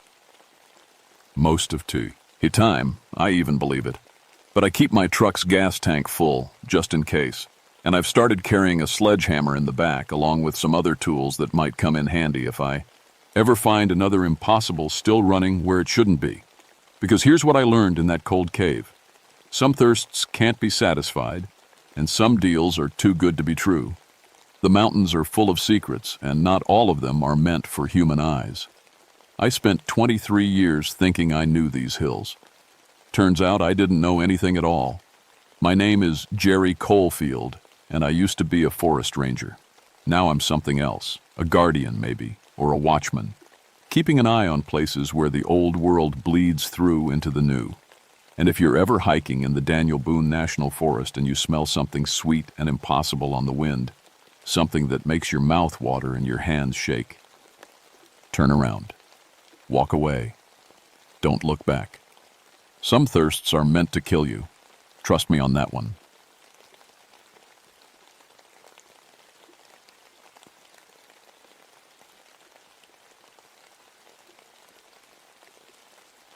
My name is John Bridgestone, and I've been a forest ranger in North Carolina's Pisgah National Forest for 12 years now. I know these mountains like the back of my hand. Every trail, every creek, every place where the rare plants grow. I have a PhD in botany, which sounds fancy, but really it just means I love plants more than most people love their pets. I moved out here after my divorce. Sarah and I had been together since college, but after 10 years of marriage, she said I cared more about my research than about her. Maybe she was right. When she left, I packed up my plant books and identification guides and headed for the mountains. The Forest Service was happy to have someone who could tell a rare orchid from a common weed. The Grandfather Mountain area became my specialty. It's remote up there. Sometimes I don't see another person for days. That's how I liked it. Just me, my notebooks, and thousands of plants that don't ask complicated questions or want things I can't give them. I've discovered 3 new plant species in my time here. Not big, flashy discoveries that make the news, but small wildflowers and ferns that scientists had missed. My supervisor, Rick, always joked that I had a green thumb and a plant whisperer's ear. If only he knew how true that would become. Most days I'd wake up in my cabin at dawn, make coffee strong enough to wake the dead, and head out with my field bag full of collection tubes, cameras, and measurement tools. The forest was predictable in its beauty. Dogwoods blooming in spring, leaves turning gold in fall, everything following the natural order I'd studied for years. But in May of 1964, something changed. It started small, like most strange things do. I was checking on a patch of rare trilliums near Rocky Face Mountain when I noticed something odd. The flowers were blooming in perfect circles, not scattered randomly like nature usually does things, but arranged in neat rings like someone had planted them that way. I'd never seen anything like it. Trilliums are finicky plants. They grow where they want to grow, not where humans think they should. But here they were, dozens of them, forming 3 perfect circles about 6 feet apart. The inner circle had white flowers, the middle ring showed pink ones, and the outer ring bloomed deep red. I took pictures and made notes, trying to think of what could cause such a pattern. Maybe some kind of underground fungus network, or chemicals in the soil from old logging operations. I collected soil samples and flower specimens, planning to send them to the university lab. That night, I couldn't stop thinking about those circles. In 12 years of botanical research, I'd never seen wild plants arrange themselves so perfectly. It bothered me like an itch I couldn't scratch. The next morning, I hiked back to the same spot. The circles were still there, but now there was something new. Right in the center of the innermost ring, a single flower had bloomed overnight. It was unlike anything I'd seen before. Petals that shifted from deep purple to silver depending on how the light hit them, and a scent that reminded me of the honeysuckle Sarah used to wear as perfume. I knelt down to examine it closer. The flower was perfect. No insect damage, no weather wear, like it had been protected by invisible hands. As I reached for my magnifying glass, a breeze picked up, and I could swear I heard something that sounded almost like laughter carried on the wind. Standing up, I looked around the forest. Everything seemed normal. Birds singing, squirrels chattering, sunlight filtering through the trees. But there was something different in the air, something that made the hair on my arms stand up. I shook my head and got back to work. I was a scientist, not sage. Superstitious mountain man. There had to be a logical explanation for these flowers. There always was. But as I walked back down the trail that evening, I couldn't shake the feeling that something in these mountains was watching me. And for the first time in 12 years, the forest didn't feel quite so safe. Over the next 2 weeks, the flower circles multiplied. Every few days, I'd find a new arrangement, sometimes in heart shapes, sometimes in spirals, always with that same impossible perfection. My soil samples came back from the lab showing nothing unusual. The flowers tested normal, too. Except for one thing that made no sense. They were all blooming out of season. I found spring beauty flowering next to fall asters, summer bergamot growing beside winter witch hazel. It was like someone had mixed up nature's calendar, and somehow it all worked together beautifully. The strangest part was how the arrangement seemed designed for me. The flowers were always positioned where I'd have the best view when I came around the bend in the trail. Camera angles were perfect. The scents were strongest right where I usually stopped to take notes. I started bringing my lunch to eat near the flower displays. The forest felt more alive somehow. Birds sang more sweetly. Butterflies seemed more colorful. Even the air tasted cleaner. For the first time since Sarah left, I felt something close to contentment. That's when I met her. I was photographing a new spiral of wild roses that had appeared overnight when I heard footsteps on the trail behind me. I turned around expecting to see another hiker, maybe a backpacker who'd gotten turned around. Instead, I saw the most beautiful woman I'd ever laid eyes on. She was tall and graceful, with long brown hair that seemed to have tiny flowers woven through it. Her skin had a golden glow like she spent all her time in dappled sunlight, and her eyes were the exact green of new leaves in spring. She wore a simple dress that looked like it was made from soft moss and bark, and she moved so quietly I could barely hear her steps. "Beautiful work," she said, nodding toward the roses. Her voice was soft and musical, with an accent I couldn't place. Someone has quite the artistic eye. I wish I could take credit, I said, surprised to hear my own voice shake a little. But I'm just documenting them. I'm John, by the way. John Bridgestone, Forest Service. She smiled, and it was like watching the sun come up. I know who you are. I've been watching you work. You care for the plants like they're your children. Something about the way she said watching should have bothered me, but it didn't. Instead, I felt flattered. When was the last time anyone had paid attention to my work? I'm a botanist, I explained. These flowers, they're growing in impossible patterns. I can't figure out what's causing it. Maybe they're not caused by anything, she said, stepping closer. Maybe they're just happy. I laughed. Plants don't get happy. They respond to environmental conditions. Sunlight, water, soil chemistry. Don't they? She knelt down and gently touched one of the roses. As her fingers brushed the petals, the flower seemed to brighten, its color becoming more vivid. You've been alone up here a long time. Don't you think the forest notices? Don't you think it wants to give you something beautiful? The scientific part of my brain wanted to argue, but I found myself nodding instead. There was something about her that made impossible things seem reasonable. What's your name? I asked. Rose, she said, and I couldn't tell if she was joking. I live up in the high country. I don't get many visitors who appreciate the finer points of mountain ecology. We talked for an hour about plants and flowers. She knew things about local flora that I'd never read in any textbook, which mushrooms could cure headaches, which bark could ease a broken heart, which flowers bloomed only under the full moon. Every word she spoke made perfect sense, even when it shouldn't have. When she finally said goodbye, she walked back up the trail and seemed to fade into the green shadows like she'd never been there at all. But the roses she'd touched stayed bright and vivid, more beautiful than any flowers I'd ever seen. That night I dreamed about her voice and woke up feeling more rested than I had in months. The next day I hiked back to the rose spiral, hoping to see her again.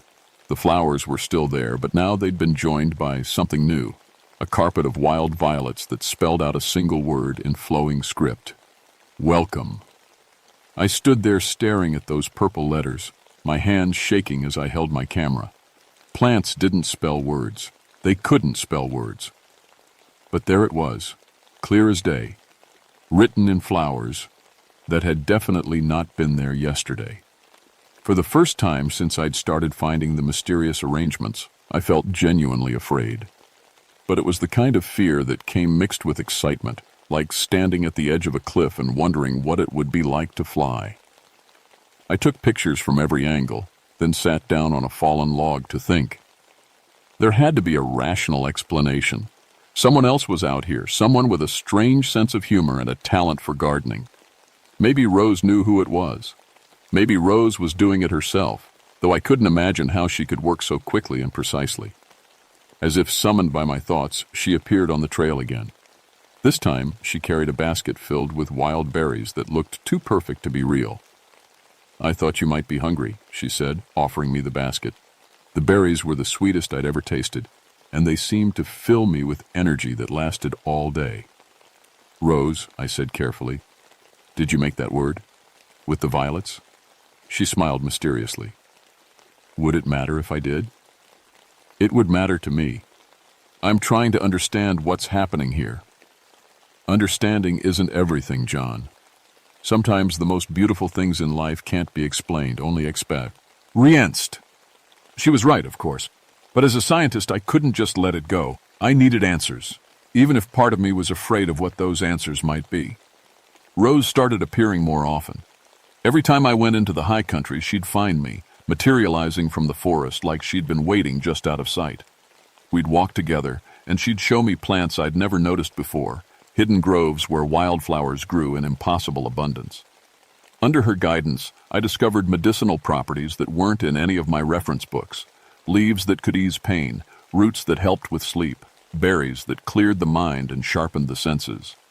I filled notebook after notebook with observations that would have revolutionized botanical medicine if I'd ever shared them with anyone. But I didn't share them.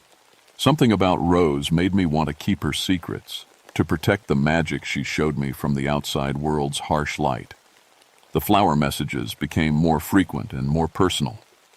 I'd find my name spelled out in daisies, hearts made from red clover, entire poems written in different colored petals. They always appeared overnight, and they were always perfectly fresh, as if they'd just bloomed. One morning I found a message that made my heart race. "The mountain loves you, John. Do you love her back?" I stood there reading those words over and over, feeling something shift inside my chest. The mountain loved me. It sounded crazy, but after weeks of impossible flowers and mysterious beauty, crazy was starting to feel normal. That afternoon, Rose found me sitting by a stream, sketching wildflowers in my field journal. "You look troubled," she said, settling down beside me on the mossy bank. "I'm starting to see things that can't be there," I told her. "Flowers that spell words, plants that respond to my emotions. Yesterday, I swear a patch of ferns bowed when I walked by." "And that troubles you?" "Shouldn't it? I'm supposed to be a scientist. I'm supposed to deal in facts, not fairy tales." Rose reached over and took my pencil, adding delicate shading to my sketch that brought the flower to life on the page. Her touch was cool and soft, and I noticed that her skin had a faint green tinge, like sunlight filtering through leaves. "What if the fairy tales are just facts you weren't ready to understand?" she asked. "What if science only sees part of the truth?" I wanted to argue, but I found myself leaning closer to her instead. She smelled like wildflowers and rich earth after rain. When she looked at me, her green eyes seemed to hold depths I could get lost in. "The mountain does love you," she whispered. "Can't you feel it? The way the trees lean in when you pass? The way the flowers turn toward you like sunflowers follow the sun?"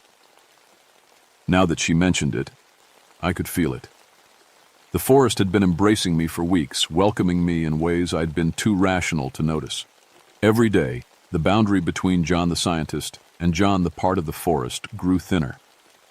"And what about you?" I asked. "Do you love me too?" She smiled and kissed me softly. Her lips tasted like honey and morning dew, and for a moment I forgot about everything else. My research, my old life, the questions that had been keeping me awake at night. When we broke apart, I noticed that the flowers around us had all turned to face our direction, as if they'd been watching. That night, I dreamed I was growing roots, deep, strong roots that spread through the mountain soil, connecting me to every plant for miles around. I could feel their lives, their slow thoughts, their ancient patience. When I woke up, my sheets were covered with flower petals, though I had no memory of bringing any inside. The next few weeks blurred together like time-lapse photography. Rose and I spent every day together, exploring parts of the mountain I'd never seen. She showed me hidden waterfalls where orchids grew in impossible colors, caves fill, with mushrooms that glowed in the dark, clearings where the grass grew in perfect geometric patterns. My supervisor, Rick, started leaving messages on my radio asking why I hadn't filed any reports lately. I ignored them. What could I tell him? That I was falling in love with a woman who might not be entirely human? That the forest was rearranging itself to make me happy? I stopped going back to my cabin some nights, sleeping instead in meadows filled with flowers that bloomed only in moonlight. Rose would lie beside me, her skin glowing faintly in the darkness, and tell me stories about the mountain's history. Stories that went back hundreds of years before any human had set foot in these hills. My reflection in the stream started looking different. My skin had taken on a greenish tinge, and sometimes I could swear I saw leaves growing in my hair. When I mentioned this to Rose, she just smiled and said I was becoming who I was always meant to be. The rational part of my mind tried to fight back. It whispered that I was losing myself, that I should return to civilization, file a report, get some help. But that voice grew weaker every day, drowned out by the songs the trees sang and the sweet scent of flowers that spelled out love letters in my path. One evening, as Rose and I sat watching the sunset from a cliff covered in blooming laurel, she turned to me with an expression I'd never seen before, ancient and wild and hungry. "There's something I need to show you," she said. "Something important. But you have to promise me you'll keep an open mind." I promised, though part of me wondered what could possibly surprise me after everything I'd already seen. She led me deeper into the mountains than I'd ever gone, following paths that seemed to shift and change as we walked. The trees grew larger and older, their trunks twisted into shapes that looked almost like faces, and the flowers here glowed with their own light, and the air hummed with energy that made my skin tingle. Finally, we came to a clearing I'd never seen before. It was perfectly circular, surrounded by the biggest, oldest trees I'd ever laid eyes on. In the center grew a garden that took my breath away. Every flower I'd ever loved, every plant I'd ever studied, all growing together in impossible harmony. "Welcome to my home," Rose said. As she spoke, her appearance began to change. Her skin became more obviously green, bark-like patterns appeared on her arms, and her hair took on the texture of flowing moss. She was still beautiful, more beautiful than ever, but she was also clearly not human. "I am the spirit of this mountain," she said, her voice now carrying the sound of wind through leaves. "I have lived here for 1,000 years, tending the forest, nurturing the plants, waiting for someone who could truly appreciate the beauty I create." I should have been terrified. I should have run. Instead, I felt a deep sense of recognition, as if I'd always known this moment would come. "You're offering me a choice, aren't you?" I said. Rose nodded. "Stay with me, and live forever as part of this mountain. Help me tend the garden, share in the ancient wisdom of growing things, never know loneliness or heartbreak again. Or return to your old life, your reports and your laboratory, your world of facts that can never capture real beauty."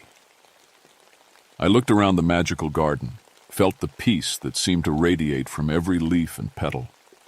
Then I thought about my cabin, my job, the human world I'd left behind. It wasn't much of a choice at all. "I want to stay," I told Rose, and meant it. The words felt right as soon as I spoke them. "I want to be part of this." Her smile was radiant. "Then let the transformation begin." She led me to the center of the garden, where a circle of the most beautiful flowers I'd ever seen grew around what looked like a natural throne made of woven branches and blooming vines. As I sat down, the plants began to glow more brightly, and I felt something changing deep inside my body. My skin grew more green, my hair started showing streaks of brown and gold like autumn leaves. My fingernails hardened into something that looked like small thorns, and when I breathed, I could taste every flower in the garden. I felt stronger, more alive than I ever had as a purely human being. "This is what I've always wanted," I said, and Rose laughed with joy. But as the days passed in our magical garden, I started noticing things that bothered me. Rose would disappear for hours at a time, returning with stories about tending to the mountain's needs. When I asked to come with her, she always said I wasn't ready yet, that I needed to finish changing first. The garden was beautiful, but I realized I couldn't leave it. Whenever I tried to walk past the circle of ancient trees, my legs would grow heavy and my vision would blur. The flowers seemed to whisper warnings about the dangers of the outside world, how I might be hurt or killed if I ventured beyond the protection of the garden. One day, while Rose was away, I noticed something that chilled me.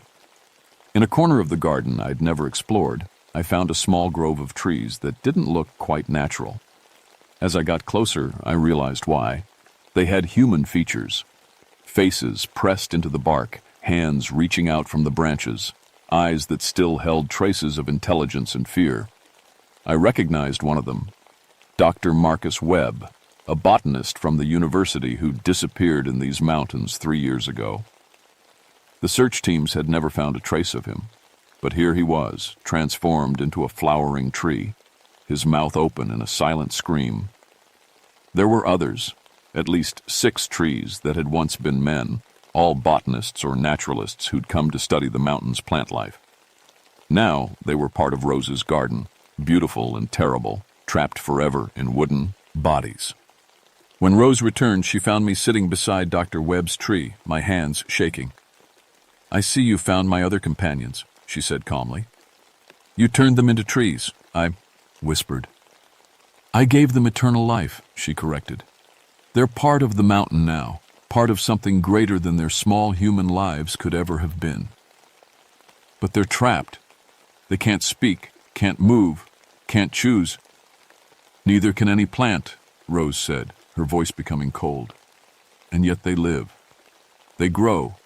They experience beauty in ways humans never could. You will understand when your transformation is complete. For the first time since I'd met her, I was truly afraid. Not the exciting fear I'd felt when discovering the supernatural flowers, but deep, gut-level terror. I looked at my hands, already more plant than human, and realized that I was running out of time to choose a different path. What if I changed my mind? I asked. What if I wanted to go back to my old life? Rose's expression darkened. The flowers around us seemed to droop, and the air grew cold. You can't change your mind, John. You've already chosen. You've accepted my gifts, eaten my food, slept in my garden. The transformation can't be stopped now. But even as she said it, I could hear doubt in her voice. And I remembered something from my botanical studies. Even the most hardy plants had vulnerabilities. Every living thing had limits, conditions under which it couldn't survive. You're lying, I said, standing up on legs that felt more like roots than human limbs. If the transformation couldn't be stopped, you wouldn't be trying so hard to convince me it was a good thing. Rose's beautiful face twisted with anger. You ungrateful fool. Do you know how many men would kill for what I'm offering you? Immortality, perfect beauty, freedom from all human pain and loneliness? At the cost of everything that makes me human, I replied. My ability to choose, to leave, to be something other than what you want me to be. The garden around us began to change. The flowers grew larger and more aggressive, their petals sharp as knives. Vines started reaching toward me with obvious hostile intent. The tree men in the corner began to rustle and creak, as if Rose's anger was stirring them to some kind of action. You will stay, Rose said, her voice now carrying the deep rumble of earthquake and landslide. You will become what I need you to become. The mountain has chosen you, John. You cannot fight the mountain. But I was still partly human, still a scientist, and I'd spent 12 years learning about plants, including what could kill them. My field bag was still slung over my shoulder, containing the tools of my trade. Among them was a small bottle of concentrated herbicide I'd brought for clearing invasive species from research sites. I'd never used it. I preferred natural methods of plant management, but now it might be my only chance. Rose saw me reaching for the bag and raised her hand. Thorny vines shot up from the ground, wrapping around my arms and legs. But they moved too slowly. I was still partly human, still faster than plant reflexes. I pulled out the herbicide and uncapped it with my teeth. Stop! Rose screamed, her voice echoing off the mountains. You don't understand what you're doing. I understand perfectly, I said. I'm choosing to stay human. And I poured the poison onto the roots of the garden's central flower bed. The effect was immediate and terrible. Rose screamed as if I'd stabbed her, doubling over in pain as the herbicide spread through the connected root system of her magical garden. The glowing flowers began to wilt and blacken, their supernatural light flickering and dying. The tree men in the corner shuddered and began to change, bark peeling away to reveal the preserved bodies of the missing botanists. They were all dead, had been dead for years, but at least they were human again in death. Rose looked up at me, and with eyes full of rage and betrayal. You've destroyed everything, she gasped. 1,000 years of growth, of beauty, of perfect harmony. Gone. I had to, I said, though my heart was breaking. Even as the garden died around us, I could see how beautiful it had been, how much love and care had gone into creating it. I couldn't let you trap anyone else. She tried to reach for me, but her strength was failing as the poison spread through the interconnected root system she was part of. You don't know what you've done to yourself, she whispered. The transformation was almost complete. Without the garden to sustain you, the plant parts of you will die. You may not survive the change back. She was right. I could already feel it starting, a burning sensation in my veins as the plant elements in my body began to wither. My skin was returning to normal human color, but it felt like it was on fire. My enhanced senses were fading, leaving me feeling blind and deaf compared to what I'd become used to. Rose gave me one last look, sad and angry and something that might have been love, before crumbling into dust that scattered on the mountain wind. The ancient trees around the garden's edge toppled over, their supernatural life force exhausted. I barely made it back to my cabin. The transformation back to fully human took 3 days of fever and pain that left me weak as a newborn kitten. When it was over, I looked like myself again, but I retained some small changes. My eyes had flecks of green that hadn't been there before, my hair grew faster and thicker, and I could still sense the emotional states of plants, though not communicate with them like I had in Rose's garden. I filed my report to the Forest Service explaining that I'd been conducting an extended botanical survey in the high country. I didn't mention Rose, or the garden, or the missing botanists I'd found. Their bodies had turned to dust when the garden died, leaving no evidence of what had really happened to them. Rick accepted my story without question. He was just glad to have me back. In contact, I requested a transfer to a different region, claiming I needed a change of scenery for my mental health after the divorce. They moved me to urban forestry work in Charlotte, where the most supernatural thing I deal with is the occasional raccoon family living in park trees. But I still dream about her sometimes. In those dreams, the garden is alive again, and Rose is waiting for me with her ancient smile and her offers of eternal beauty. Sometimes I wake up with flower petals on my pillow, though I tell myself they must have blown in through the window. I've learned to live with the knowledge that there are things in this world that can't be explained by science, things that are beautiful and terrible and utterly beyond human understanding. The mountains still call to me, especially in spring when everything's blooming, but I stay in the city where it's safe, because I know now that some love is too perfect to be real and some gardens are too beautiful to leave alive. The mountain bride is still out there somewhere, still looking for lonely botanists who might be willing to trade their humanity for eternal beauty. I just pray she never finds another one as foolish as I was. The green in my eyes grows brighter every spring, and sometimes I wonder if the transformation was really as complete as I thought. Some nights I catch myself listening for the sound of flowers singing in languages older than words. I chose to stay human, but I'm not sure the choice was permanent. The mountain is patient, and love like that doesn't die easily. It just waits.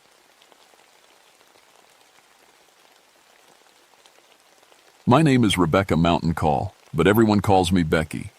I've been a park ranger here in Jefferson National Forest for 13 years now, and I thought I knew these mountains better than anyone alive.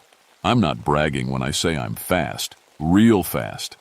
I've won the Virginia Trail Running Championship 3 times, and I hold the course record on 5 different mountain trails. Running isn't just my job, it's who I am. Every morning at 5 a.m. I lace up my boots and hit the trails before most people even think about getting out of bed. The Mount Rogers area is my territory, 500 square miles of the wildest, most beautiful country you've ever seen. I know every switchback, every creek crossing, every rocky outcrop where a hiker might slip and need help. My legs are covered in scars from thousands of miles on these trails, but I've never met a mountain path I couldn't handle. My cabin sits right at the edge of the wilderness, and from my front porch, I can see the ridgeline where the old Cherokee trails wind through the trees. On clear mornings, the mist rises from the valleys like smoke, and the whole world feels peaceful and right. That's what I used to think anyway. This morning started like any other. Coffee at 4:30, gear check at 4:45, out the door by 5 o'clock sharp. I was planning to run the Pine Mountain Loop, a tough 12-mile circuit that most people take 2 days to hike. I could do it in under 2 hours, easy. The June air was cool and sweet, full of that mountain smell. Pine needles, wildflowers, and something else I could never quite name. My headlamp beam cut through the pre-dawn darkness as I started up the first climb. My breathing settled into the steady rhythm I'd perfected over years of training. That's when I saw the first one. Just a flash of movement up ahead, maybe 50 yards. Someone else was on the trail, running fast, really fast, in 30 intervals. In years of dawn patrol runs, I'd maybe encountered 3 other people crazy enough to be out at this hour, and none of them could run like that. I picked up my pace, curious. The figure ahead looked strange, like they were wearing old-fashioned clothes, long pants instead of running shorts, and what looked like a heavy shirt. Not exactly smart trail running gear. "Hey," I called out, but got no answer. I'm competitive by nature. Always have been. When I see someone ahead of me on a trail, something inside me just has to catch up. So I pushed harder, my legs finding that smooth, powerful stride that had won me so many races. But the runner ahead didn't slow down. If anything, they seemed to speed up. Now, I know these trails like the back of my hand. The Pine Mountain Loop has some serious climbs. Steep, rocky sections where you have to watch every step or you'll trip and fall. But this person ahead of me was moving like the trail was flat pavement. They flowed over rocks and roots that should have slowed them down, never seeming to stumble or even break stride. After 20 minutes of trying to catch up, I was breathing hard. That never happened to me on a regular training run. My chest was burning and my legs felt heavy. But the runner ahead looked just as far away as when I'd started chasing them. Then something really weird happened. I rounded a sharp bend in the trail, expecting to see the runner maybe 30 yards ahead like before. But there was nothing. Just empty trail stretching up the mountainside. I stopped, hands on my knees, catching my breath. That was impossible. There was nowhere for them to go, just thick forest on both sides of the trail, too dense to push through quickly. And I'd only been maybe 10 seconds behind them around that bend. I looked for footprints in the soft dirt.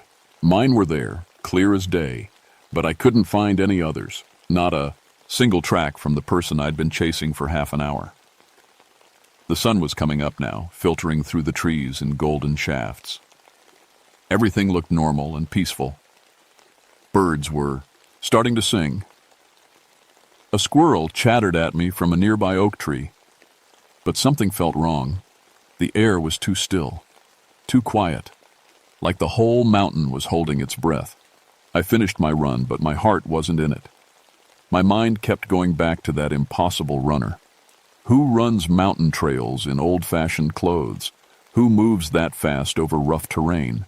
And where do you disappear to when there's nowhere to go? Back at the ranger station, I checked the trail logs. No permits for early morning runs, no camping groups in that area. I even called the other rangers to see if anyone else had been out there. Nothing.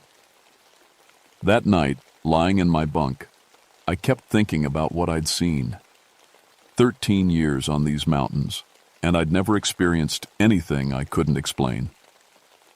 I was the practical one, the ranger who could fix anything, find anyone, solve any problem the wilderness threw at me. But I couldn't shake the feeling that something was watching me from those dark ridge lines, something that could run faster than anyone had a right to, and disappear like morning mist. I told myself it was just another trail runner, someone I hadn't seen clearly in the dim light. Maybe they'd taken a side trail I'd missed. There had to be a logical explanation. There always was, right? 3 days later, it happened again. I was running the Devil's Backbone Trail this time, a nasty 5-mile ridge run with drop-offs that'll kill you if you're not careful. The trail is only about 3 feet wide in most places, with 1,000-foot drops on both sides. One wrong step and you're done. It was barely dawn, that gray time when the world's still deciding whether to wake up or not. My headlamp was doing its job, but just barely. That's when I saw not one runner, but 3. They were moving in single file about 100 yards ahead of me, running in perfect formation like some kind of military unit. Even from that distance, I could tell they were wearing the same weird old-fashioned clothes as the first one. Dark pants, heavy shirts, what looked like suspenders. What really got my attention was their speed. The Devil's Backbone is technical trail running at its worst. You have to watch every single step, test every rock before putting your weight on it. Most experienced runners slow to a careful jog through the dangerous sections. These 3 were flying. They moved like they could see in the dark, never hesitating, never slowing down. It was like watching ghosts float over the ground. I tried to catch up again. Same result. The harder I pushed, the further away they seemed to get. My lungs were screaming and my legs felt like rubber, but they stayed exactly the same distance ahead of me. Then I made a mistake. that almost got me killed. I was so focused on the runners ahead that I stopped watching the trail. My right foot came down on a loose rock at the edge of a particularly nasty drop-off. The rock shifted, and suddenly I was falling sideways toward a cliff that went down so far I couldn't see the bottom. Time slowed down like it does in those moments when you know you're about to die. I could see the rocks below, could feel myself tipping over the edge. My arms windmilled desperately, trying to find balance that wasn't there. That's when someone grabbed my wrist. Strong hands yanked me back from the edge and set me firmly on solid ground. I spun around to thank whoever had saved my life. Nobody there. I was alone on the ridge, heart hammering like a drum. The mysterious runners had vanished again, but this time they'd left something behind. The feeling of strong fingers wrapped around my wrist, and the fading scent of wood smoke and old wool. I sat down hard on the trail, shaking. Not from the near-death experience. I'd had plenty of those over the years. I was shaking because I knew, absolutely knew, that someone had pulled me to safety. I'd felt their grip, smelled their clothes, but there was no one there. When I got back to the station, I did something I'd never done before. I hit the history books. Jefferson National Forest has been protected land for almost 100 years, but people have been living in these mountains a lot longer than that. I dug through old maps, historical records, anything that might explain what I was seeing. What I found made my blood run cold. During the Civil War, these ridges had been used as courier routes. Messages between Confederate units, supply information, troop movements, all carried by runners who knew the mountain trails better than anyone. It was dangerous work. Union patrols were always trying to intercept the messages, and the terrain itself killed plenty of couriers. According to the records, at least a dozen message runners had died on these very trails. Falls, ambushes, exposure. The mountains didn't care which side of the war you were on. But one story stood out. In the summer of 1864, 3 Confederate couriers had been carrying what the records called critical intelligence along the ridge routes. They'd been spotted by Union cavalry and chased through the mountains for 2 days straight. The runners had made it almost to their destination, a Confederate camp about 10 miles from where I'd seen my mysterious trio, but they'd never arrived. Search parties found their bodies at the bottom of a cliff along the Devil's Backbone Trail. The message they'd been carrying was never delivered. I closed the history book and stared out the window at the darkening ridges. 3 runners moving impossibly fast through dangerous terrain, wearing old-fashioned clothes, disappearing without a trace, and they'd saved my life. That night, I couldn't sleep. Every time I closed my eyes, I saw those figures running ahead of me in the gray dawn light. I kept thinking about the feel of those strong hands pulling me back from the cliff. Around midnight, I gave up, trying to sleep, and went out to the porch. The mountains were silver in the moonlight, peaceful and quiet. But as I watched, I could swear I saw movement along the ridge lines. Dark shapes flowing over the trails like water, never stopping, never resting, running towards something they could never reach. After that night, I started seeing them everywhere. Not every run, but often enough that I began to expect it. Dawn patrol on the Appalachian Trail. There they were, 3 figures in the distance. Evening maintenance run on the fire roads, glimpses through the trees. Even on my rest days, I'd catch sight of movement on the far ridges from my cabin window. Always the same 3 runners, always wearing those old-fashioned clothes, always just out of reach. I started timing my runs differently, trying to figure out their pattern. They appeared most often during bad weather, when fog rolled in thick from the valleys, or when summer thunderstorms turned the trails treacherous. It was like they only came out when conditions matched something they remembered. The more I researched, the more details I found. The 3 Confederate runners had names: James Morrison, age 19, Samuel Creek, age 22, William Duster, age 17. All of them local boys who knew these mountains like I did. All of them fast runners who'd volunteered for the dangerous courier work. The message they'd died trying to deliver was still in the Confederate archives. I drove all the way to Richmond to read it in person. It was intelligence about Union troop movements, information that could have prevented a devastating battle where hundreds of Confederate soldiers were killed in what turned out to be an ambush. Those 3 boys had died trying to save their friends, and they'd failed. That's when I started to understand what I was seeing. They were still running, still trying to deliver that message, still hoping they could make it in time to save lives that had been lost 120 years ago. My own running began to change during this time. I'd always been fast, but now I was getting faster. Impossibly faster. My morning times were dropping by minutes, not seconds. Routes that used to challenge me felt easy. I could run for hours without getting tired. At first, I thought it was just better training.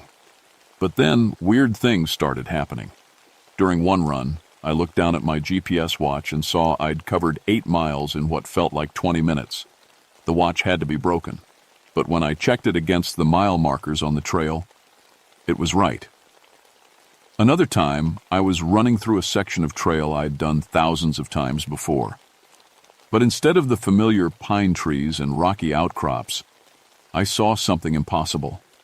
Canvas tents scattered through a clearing, men in gray uniforms sitting around campfires, horses tied to picket lines.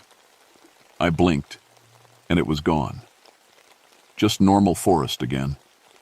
But I could still smell the wood smoke, could still hear the faint sound of voices carried on the wind.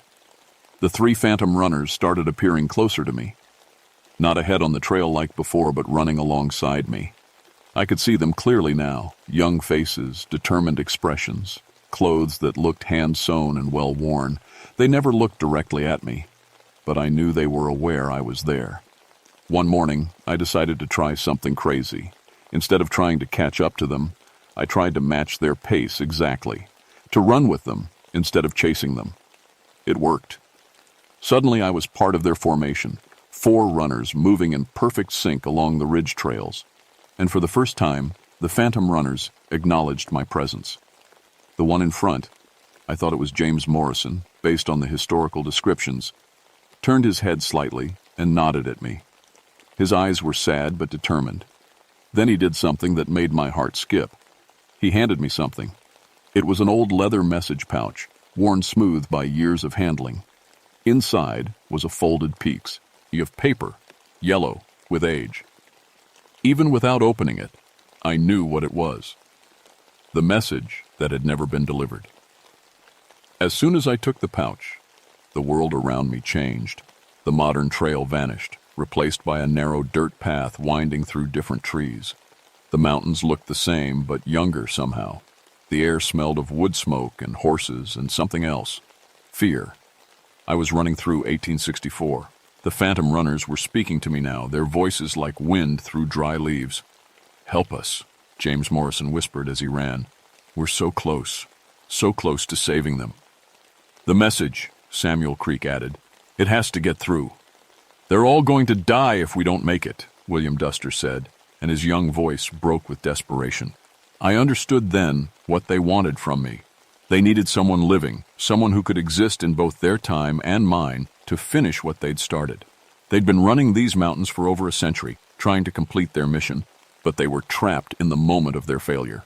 They needed me to succeed where they had failed. The message pouch felt heavier than it should, weighted down with the hopes of dead soldiers and the guilt of a mission left undone. As I ran with the 3 phantom couriers through the ghostly landscape of Civil War-era Virginia, I realized my whole life had been leading to this moment. I was going to try to deliver a message that was 120 years too late. But first, I had to survive a run that had already killed 3 people. The trail ahead disappeared into darkness, and I could hear the sound of pursuing horses somewhere behind us. The phantom runners picked up their pace, and I stayed with them, the leather pouch bouncing against my hip with each stride. Time was running out. It had been running out for over a century. The Civil War landscape lasted until dawn broke fully, across the mountains. Then, like someone switching off a movie projector, I was back on the familiar modern trail. But the message pouch was still there, solid and real against my hip. The 3 phantom runners had faded with the ghostly vision, but I could still feel their presence. They were waiting, watching, hoping I could do what they couldn't. I ran home and carefully opened the message. The paper was so old it almost crumbled at my touch. The writing was faded but readable. Union forces moving to surround Confederate position at Willow Creek. Attack planned dawn June 23rd. Estimate 500 enemy troops with artillery. Recommend immediate withdrawal to defensible position. Time critical. Captain J. Matthews, Intelligence. June 23rd, 1864. The day the 3 runners had died. The day hundreds of Confederate soldiers had walked into an ambush because they never got the warning. I spent the next week researching everything I could about that battle and the route the runners had been taking. Their destination was clear, a Confederate camp that had been located where the modern town of Damascus sits today. About 15 miles from where their bodies were found, following the old ridge trails. It was an impossible run. The terrain was brutal even by today's standards, and they'd been trying to do it while being chased by cavalry. No wonder they'd died. But maybe, just maybe, I could finish it. The more I thought about it, the more obsessed I became. These weren't just random ghosts. They were soldiers who died trying to save their friends. They'd been running for over a century, trapped in their failure, desperate to complete their mission. If I could somehow deliver that message to its intended destination, maybe I could set them free. I know how crazy that sounds. Believe me, I spent plenty of time wondering if I was losing my mind. But every morning when I went out for my runs, they were there. James, Samuel, and William running their eternal race against time, carrying the weight of all those soldiers who died because the warning never came. I had to try. I chose the anniversary, June 23rd. If there was ever going to be a time when the past and present might touch, it would be on the exact date of their deaths. I started the run at 3 a.m., the same time the historical records said the 3 couriers had begun their final journey. The message pouch was strapped securely to my waist. I'd plotted the route using a combination of old maps and modern trail guides, 15 miles of the most difficult terrain in Virginia. For the first hour, I ran alone, just me and my headlamp and the familiar sounds of the night forest. But as the sky began to lighten, I felt them join me. The phantom runners materialized out of the pre-dawn mist like they'd been waiting. This time, though, something was different. They looked more solid, more real, and behind them I could see others, dozens of ghostly figures in Confederate gray, watching from the ridgelines. All the soldiers who'd died in the ambush, all waiting to see if their warning would finally get through. The run became something beyond physical endurance. My body was moving at speeds that should have been impossible, covering ground in ways that defied everything I knew about human limitations. But it came with a price. With each mile, I felt parts of myself being left behind. My connection to the present, to my normal life, was stretching thinner and thinner. The 3 runners stayed with me the whole way, sometimes visible, sometimes just voices in the wind. They told me their stories as we ran, about their families back home, their fears, their hopes that the war would end soon. They'd been just boys, really, caught up in something bigger than they could understand. We almost made it, James Morrison told me as we crested a particularly brutal climb. So close, could see the campfires in the distance. That's when the cavalry caught up, Samuel Creek added. Forced us off the main trail, up onto the Devil's Backbone. Knew it was dangerous, William Duster said quietly. But we had to try, had to get the message through, and the final 3 miles were the hardest. My body was screaming in protest, running on reserves I didn't know I had, but the phantom runners were getting brighter, more solid, as if my effort was somehow feeding their existence. As we approached Damascus, or where the Confederate camp would have been in 1864, the world began to shift again. Modern buildings faded away, replaced by rows of canvas tents and cooking fires. Soldiers in gray uniforms were just beginning to stir in the pre-dawn light, preparing for what they didn't know would be their last day alive. I stumbled into the camp, legs finally giving out, and fell to my knees in front of a tent marked with officers' insignia. A man emerged, tall, bearded, with the tired eyes of someone who'd seen too much war. "I have a message," I gasped, pulling the leather pouch from my belt. "From Captain Matthews, about the ambush at Willow Creek." The officer took the message and read it quickly. His face went white. "Sound the alarm," he shouted. "Break camp immediately. We're pulling back to the mountain positions." Around me, the camp exploded into activity. Soldiers grabbed their gear. Officers shouted orders. Horses were quickly saddled. In less than an hour, the entire Confederate force was moving away from Willow Creek, away from the trap that would have killed them all. As the last of the soldiers disappeared into the mountain trails, I felt a hand on my shoulder. I turned to see James Morrison, but he looked different now. Peaceful. Relieved. His two companions stood beside him, and they were all smiling. "Thank you," James said simply. "We can rest now."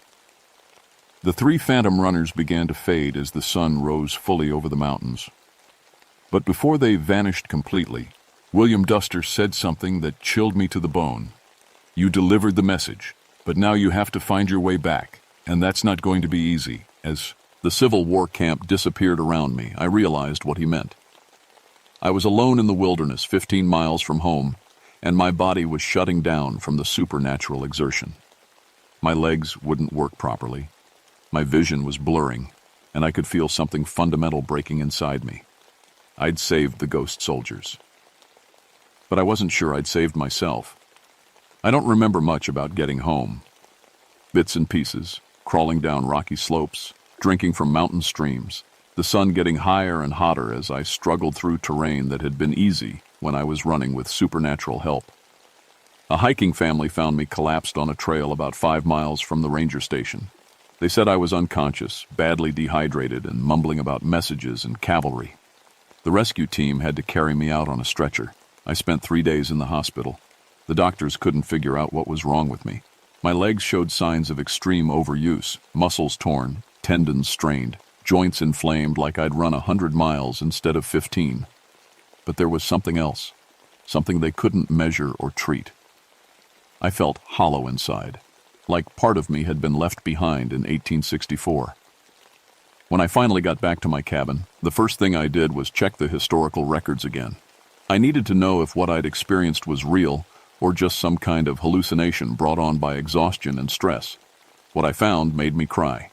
The records showed that on June 23, 1864, Confederate forces at Willow Creek had received intelligence about a planned Union ambush. They'd withdrawn to defensive positions in the mountains, avoiding what military historians called certain annihilation. Hundreds of lives had been saved. But the official records also showed something else. 3 Confederate couriers, James Morrison, Samuel Creek, and William Duster, had been found, dead at the bottom of Devil's Backbone Cliff that same morning. They'd apparently made it through with their message before dying in the attempt. History had been rewritten. The 3 phantom runners were finally at peace. As for me, I never ran the same again. The supernatural speed was gone, along with whatever had been allowing me to push my body beyond normal human limits. Worse, my legs were permanently damaged from that final run. The doctors said I'd never compete again, probably never run long distances without pain. I had to take a desk job at the ranger station. No more dawn patrol runs, no more backcountry rescues. Just paperwork and radio calls in the view of mountains I could no longer explore the way I used to. Some nights, when the moon is full and the mist rises from the valleys, I still see runners on the distant ridges. But they're different now. Modern trail runners, hikers, people enjoying the mountains the way they're supposed to be enjoyed. The phantom runners are gone. Their mission is complete. I keep the old leather message pouch on my desk as a reminder. It's empty now, but sometimes when I touch it, I can still smell wood smoke and hear the faint sound of voices carried on the mountain wind. Young voices, finally at peace. Was it worth it? Giving up everything I loved, my speed, my strength, my life in the wilderness, to deliver a message that was 120 years too late? I think about those hundreds of Confederate soldiers who lived because they got their warning. I think about their families, their descendants, all the lives that continued because 3 ghost runners never gave up hope. Some messages are worth any price, but you better be sure you're ready to pay it. These days, I tell hikers and trail runners about the history of these mountains, about the courage it took to carry messages through dangerous territory, about how the past never really leaves us, especially in places where strong emotions have soaked into the very ground. I don't tell them about the phantom runners. Most people wouldn't believe it anyway. But sometimes when I'm talking to a particularly fast, particularly dedicated trail runner, I notice them looking up at the ridgelines with a strange expression, like they've seen something moving up there, something that shouldn't be possible.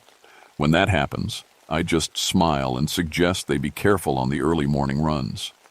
The mountains have their own way of testing people, I tell them, and some tests change you forever.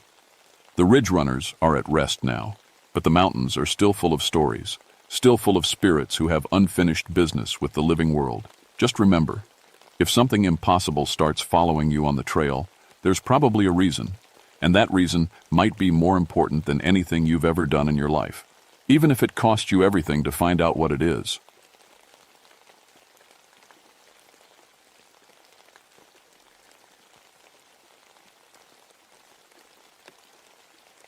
My name is Bill Crowfeather, and I've been keeping these Cherokee lands safe for 17 years now. Started this job right after I got back from the war in the Pacific. Saw enough violence over there to last me 3 lifetimes. When I came home in 1932, all I wanted was peace and quiet in the woods where I grew up. The Cherokee National Forest in Tennessee is my beat. Every ridge, every stream, every game trail. I know them all like the lines on my grandmother's weathered hands. She raised me after my parents died, taught me the old Cherokee ways alongside the new American ones.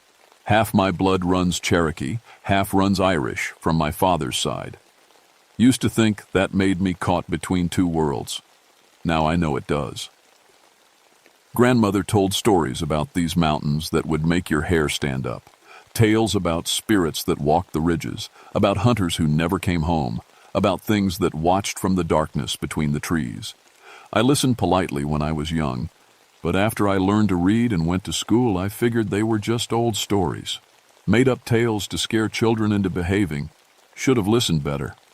My job keeps me busy, especially during hunting season.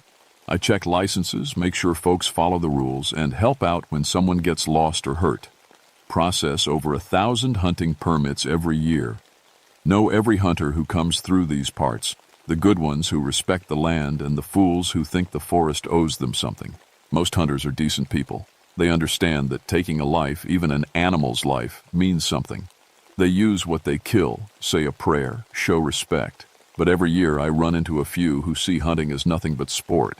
They wound more than they kill, waste good meat, and leave their trash scattered through the woods like they own the place. Those are the ones who've been having trow. Blee lately.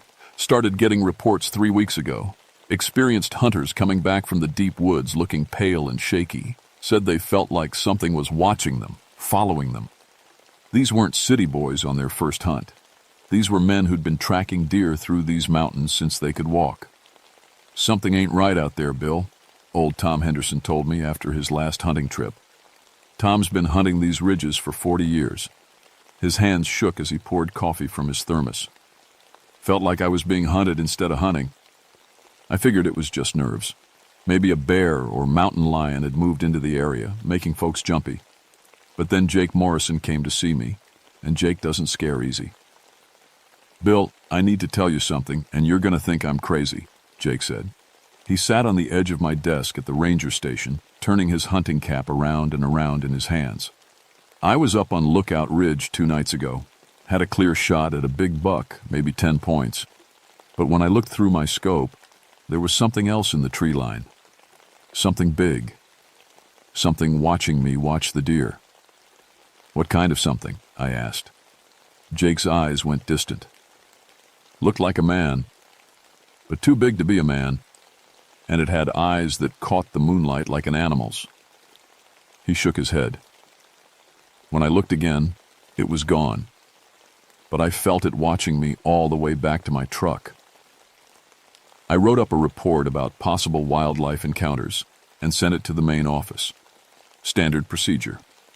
But that night, lying in my cabin, I found myself thinking about grandmother's stories, about the thing she called Kekla Kudla, the hunter that hunts the hunters. Every Cherokee knows that story, she told me years ago, her voice soft in the firelight. Long ago, there was a warrior who broke the sacred hunting laws, killed without respect, wasted what the Great Spirit provided. The spirits cursed him to hunt forever, never satisfied, never at peace. When the hunting moon rises, he walks the old paths, watching for others who forget the sacred ways. Just old stories, I'd told myself then. But now, with reports coming in every few days about something stalking hunters in my forest, those stories didn't seem so made up anymore. The worst part was the pattern. Every single report came from the same area, the Tellico River watershed, the old Cherokee hunting grounds that my grandmother's people had used for hundreds of years. And every sighting happened during the full moon. Next full moon was in 5 days. The call came in at 4:30 in the morning. Phone rang so loud it nearly launched me out of bed. On the other end was Sheriff's Deputy Mark Collins, and he sounded like he'd been awake all night. "Bill, you need to get up to Bald River Falls fast as you can. We got a situation." I pulled on my clothes and drove the winding mountain roads in the pre-dawn darkness. My headlights cut through fog that hung between the trees like ghostly fingers. By the time I reached the falls, the sun was just starting to peek over the ridges, painting the mist golden. Collins met me at the trailhead. He looked like he'd aged 5 years since yesterday. "Hunter named Eddie Patterson went missing 2 days ago," Collins explained as we hiked toward the falls. "His wife called when he didn't come home. We found his truck at the parking area, all his gear still inside except his rifle." "Maybe he fell, hit his head," I suggested. But Collins shook his head. "That's what we thought too, until we found him." Eddie Patterson was hanging 30 feet up in an old oak tree. Not hanging like he'd fallen and gotten caught, hanging like someone had put him there on purpose. His rifle lay at the base of the tree, the barrel twisted into an impossible knot. "How the hell does someone get a man that size up in a tree?" Collins asked.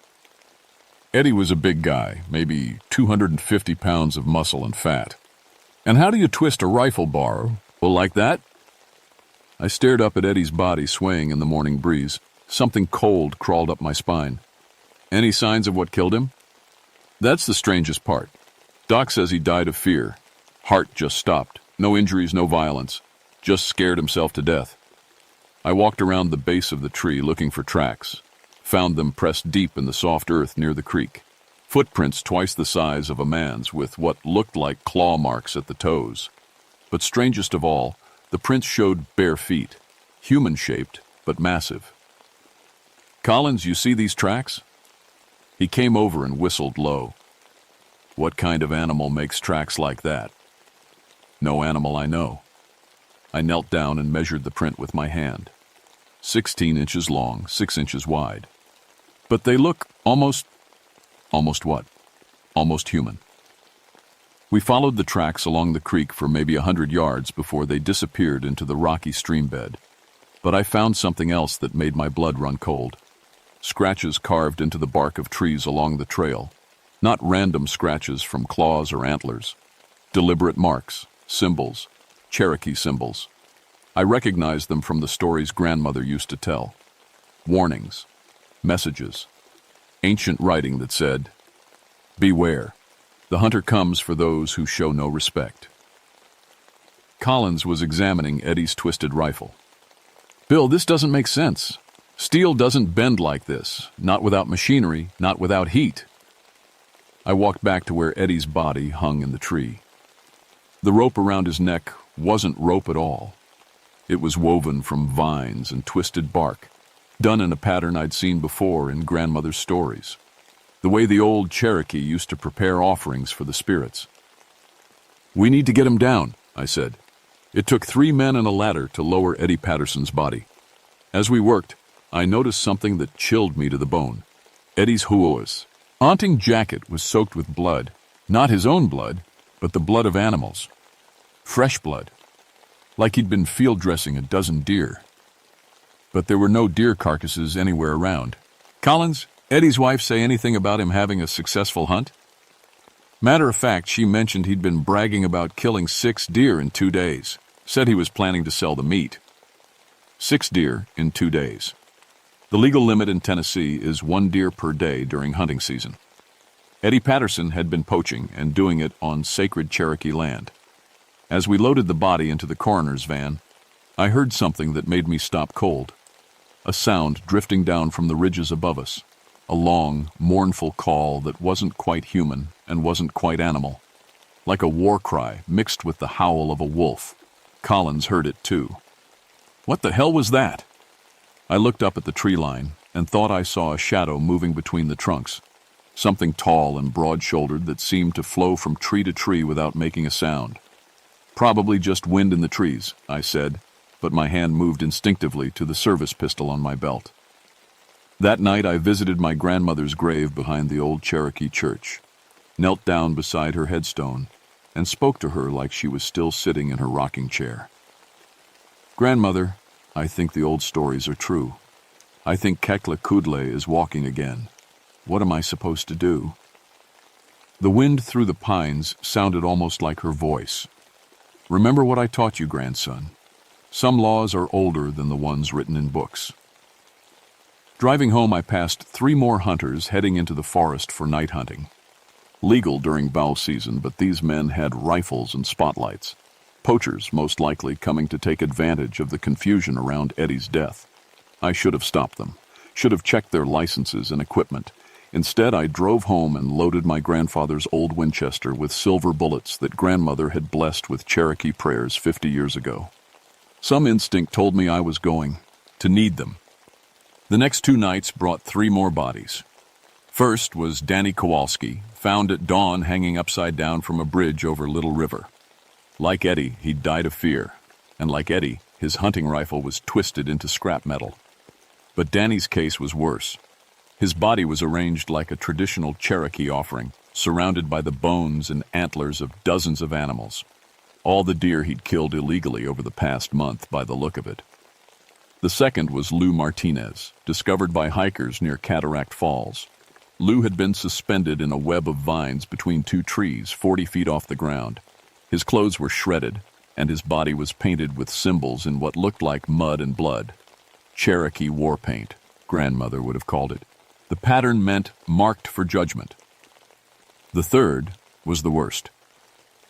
Brothers Pete and Carlos Hoffman, found at their illegal hunting camp deep in the Tellico wilderness. Their campsite looked like a battlefield. Trees were scored with claw marks 20 feet high. Their truck was flipped upside down and crushed flat. And the brothers. The brothers had been arranged sitting around their campfire, positioned like they were having a friendly conversation. But their eyes were gone, replaced with smooth river stones. Their mouths were stuffed with the meat they'd been smoking, venison taken from pregnant does. Collins met me at the scene with 6 state troopers and a crime scene team. Everyone was talking about serial killers and drug cartels, but I knew better. Bill, this is getting out of hand, Collins said as we watched the coroner's team work. 5 men dead in 3 days.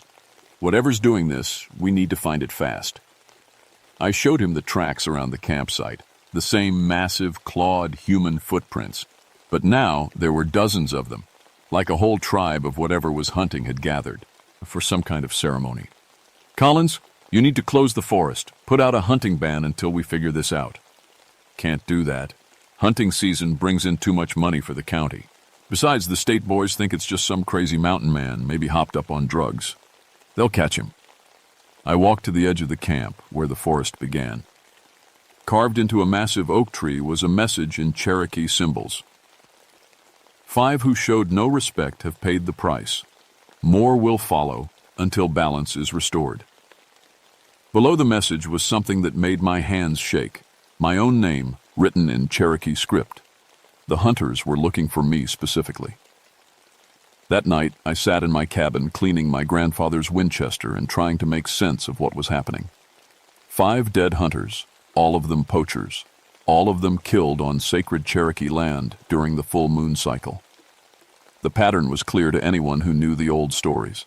Kekla Kudle was real, and he was cleaning house. Around midnight, I heard footsteps on my front porch. Slow, deliberate steps that made the old boards creak. But the steps were too far apart, too heavy. Whatever was walking out there had legs longer than any humans. I grabbed the Winchester and moved to the window, pulled back the curtain just enough to see out. A shadow stood at the edge of my porch, tall as the roof, broad as a bear, but shaped like a man. In the moonlight, I could see its face. Cherokee features, but ancient and weathered like carved stone, eyes that glowed with their own cold light, and around its neck, a necklace made of human teeth and animal bones. Kekle Kudla, the eternal hunter, just like grandmother had described in her stories. It spoke to me in Cherokee, words I hadn't heard since childhood but somehow understood. William Crowfeather, son of two peoples, you have been chosen. Chosen for what? I whispered through the glass. To restore balance, to remember the old laws, to stand between the world of spirits and the world of men. I watched as it raised one massive hand and pointed toward the deep forest, toward the ancient Cherokee hunting grounds where my grandmother's people had hunted for 1,000 years.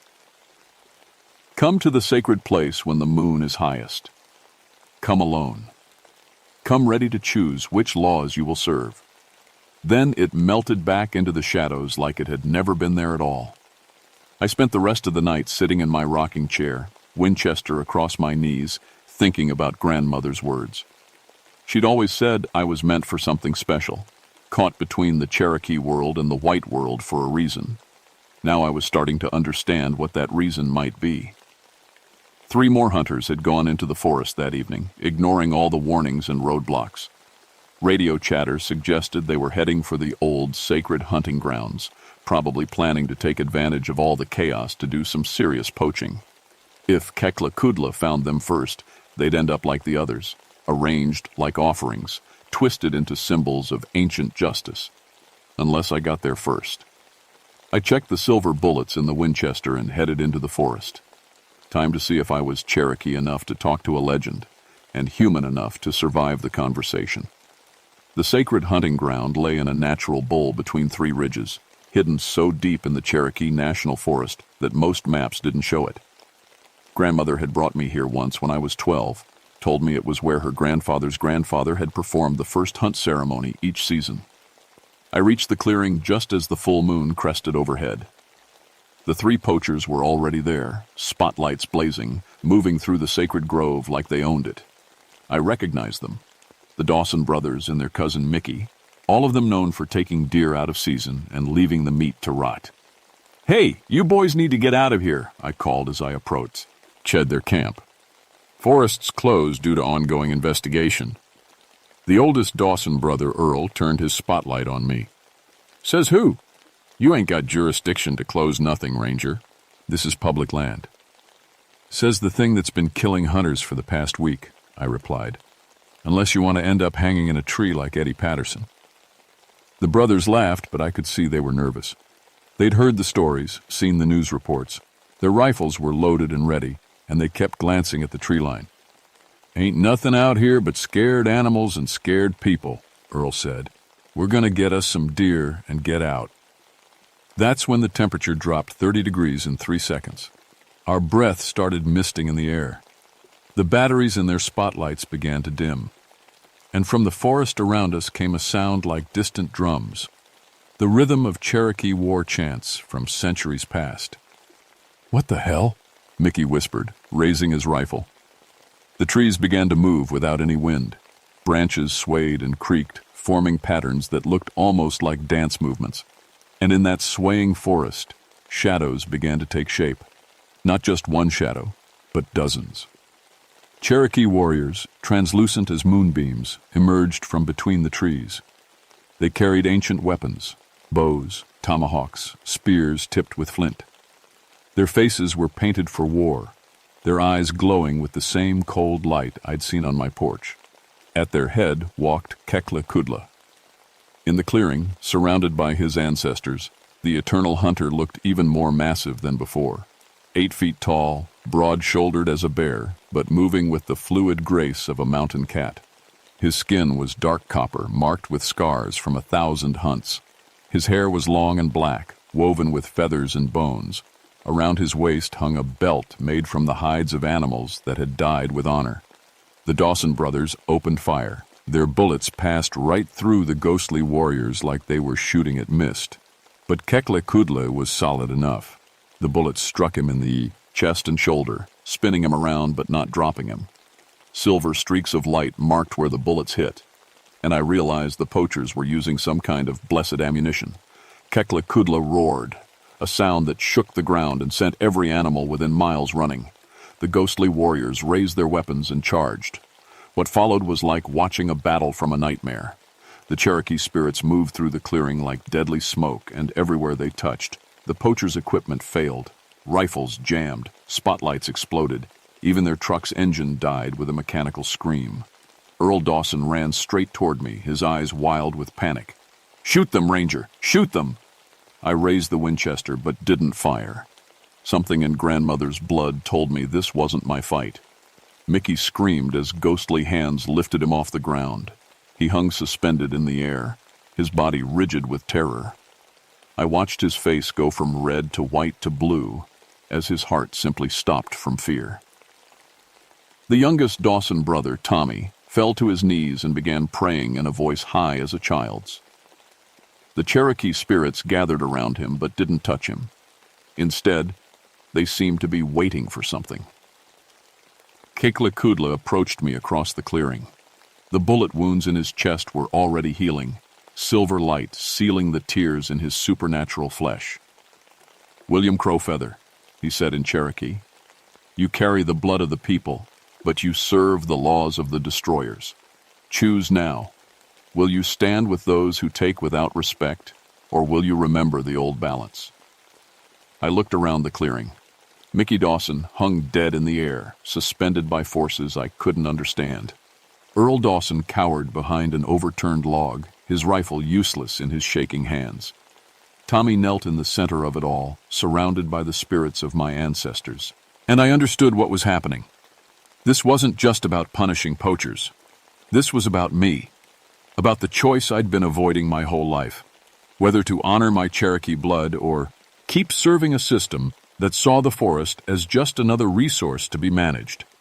"What do you want from me?" I asked in Cherokee, the words feeling strange after so many years of English. "Become the bridge between worlds, teach both peoples the old laws, make sure the balance is never forgotten again." Kekle gestured to the kneeling Tommy Dawson. "This one shows proper respect. He may live. The others have chosen their path." I looked at Tommy, saw the genuine terror and remorse in his young face. Maybe 19 years old, probably pressured into this hunt by his older brothers. "I'll do it," I said. "I'll be your bridge. But the boy comes with me. He's young enough to learn better." Kekle nodded slowly. "It is agreed. But know this, Bridgewalker, you serve both worlds now. You will carry both burdens. Some of your own people will call you traitor. Some of mine will call you weak." Earl Dawson chose that moment to make his last mistake. He jumped up from behind the log and fired his rifle at Kekle's back. The Eternal Hunter turned, caught the bullet in his bare hand, and crushed it to powder. Then he gestured, and Earl simply came apart. Not violently, not bloodily. He just faded away like morning mist, leaving only his empty clothes crumpled on the forest floor. "The choice is made," Kekle said. "Balance is restored. For now."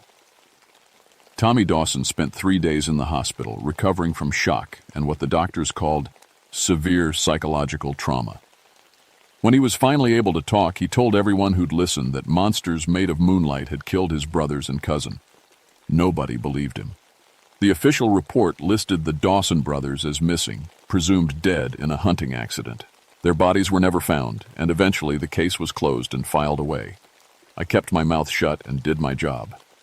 But things were different now. I could feel Kekle watching from the deep forest, a presence like distant thunder, that never quite faded. And sometimes, on quiet nights when the moon was full, I heard Cherokee voices on the wind, my ancestors welcoming me back to the old ways. The poaching stopped almost completely. Word spread among hunters that something was wrong in the Cherokee National Forest, something that didn't forgive disrespect. The smart ones started following traditional hunting protocols, taking only what they needed, using everything they killed, saying prayers over the animals that gave their lives.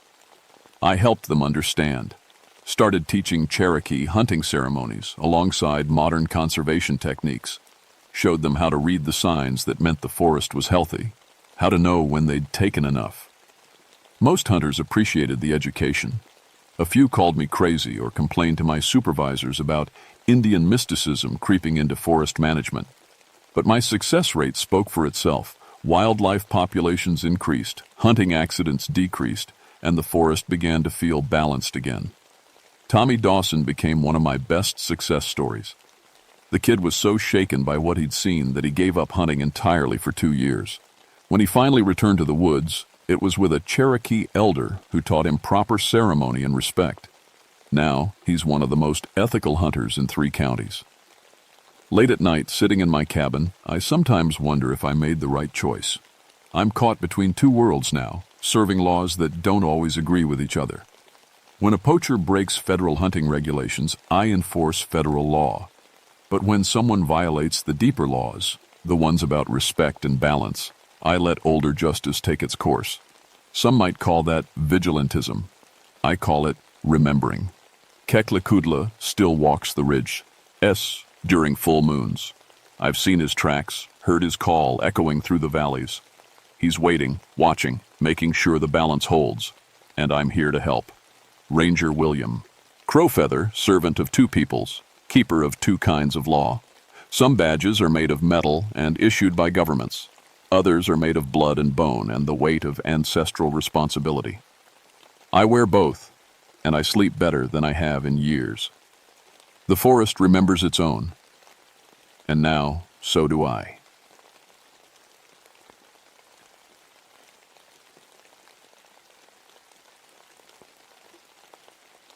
My name is Martha Asheville, but everyone calls me Marty.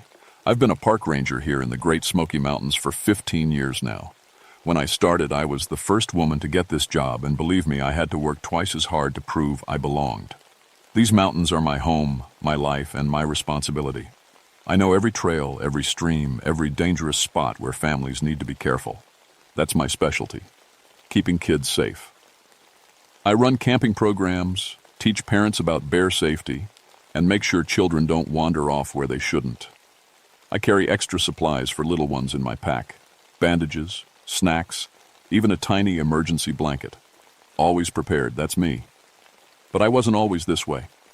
5 years ago, I was just another ranger doing my job. Then, everything changed in one terrible day. It was August 1966. A flash flood came through Cataract Falls faster than anyone expected. My 7-year-old daughter Emma was playing by the water while I checked on some campers nearby. I heard the roar of water and turned around, but she was already gone. Just gone. I searched for 2 years. Every day off, every spare hour. I knew these mountains better than anyone. If Emma was out there, I would find her. But I never did. Finally, I had to accept what everyone else already knew. My little girl was dead. That's when the gray started showing in my hair, even though I was only 33. That's when I started carrying those child-sized supplies. And that's when I became the ranger who never, ever lets a child out of her sight. The other rangers understand. They know why I get nervous when kids run ahead on trails. They know why I count heads 3 times before we move camp. They've seen me wake up at night during camping trips just to check that all the children are still in their tents. People trust me because of what happened to Emma. Parents, look at me and think, she knows how dangerous these mountains can be. They're right, I do know. I learned the hardest way possible. So when 3 different families came to me in July 1971, all telling the same strange story, I listened carefully. Their kids had been playing with another little girl during their camping trips, a girl who knew secret paths through the forest. a girl who could show them hidden caves and the best places to find pretty rocks. What did she look like? I asked each family. The descriptions were always the same: 7 years old, brown hair and pigtails, wearing a yellow dress with small flowers on it. She told them her name was Emma. My heart stopped each time I heard it. Yellow dress with flowers. That's what my Emma was wearing when she died. But that was impossible. Emma was gone. She'd been gone for 5 years. I'd accepted that. I'd moved on. Hadn't I? The first time someone mentioned it, I figured it was just a coincidence.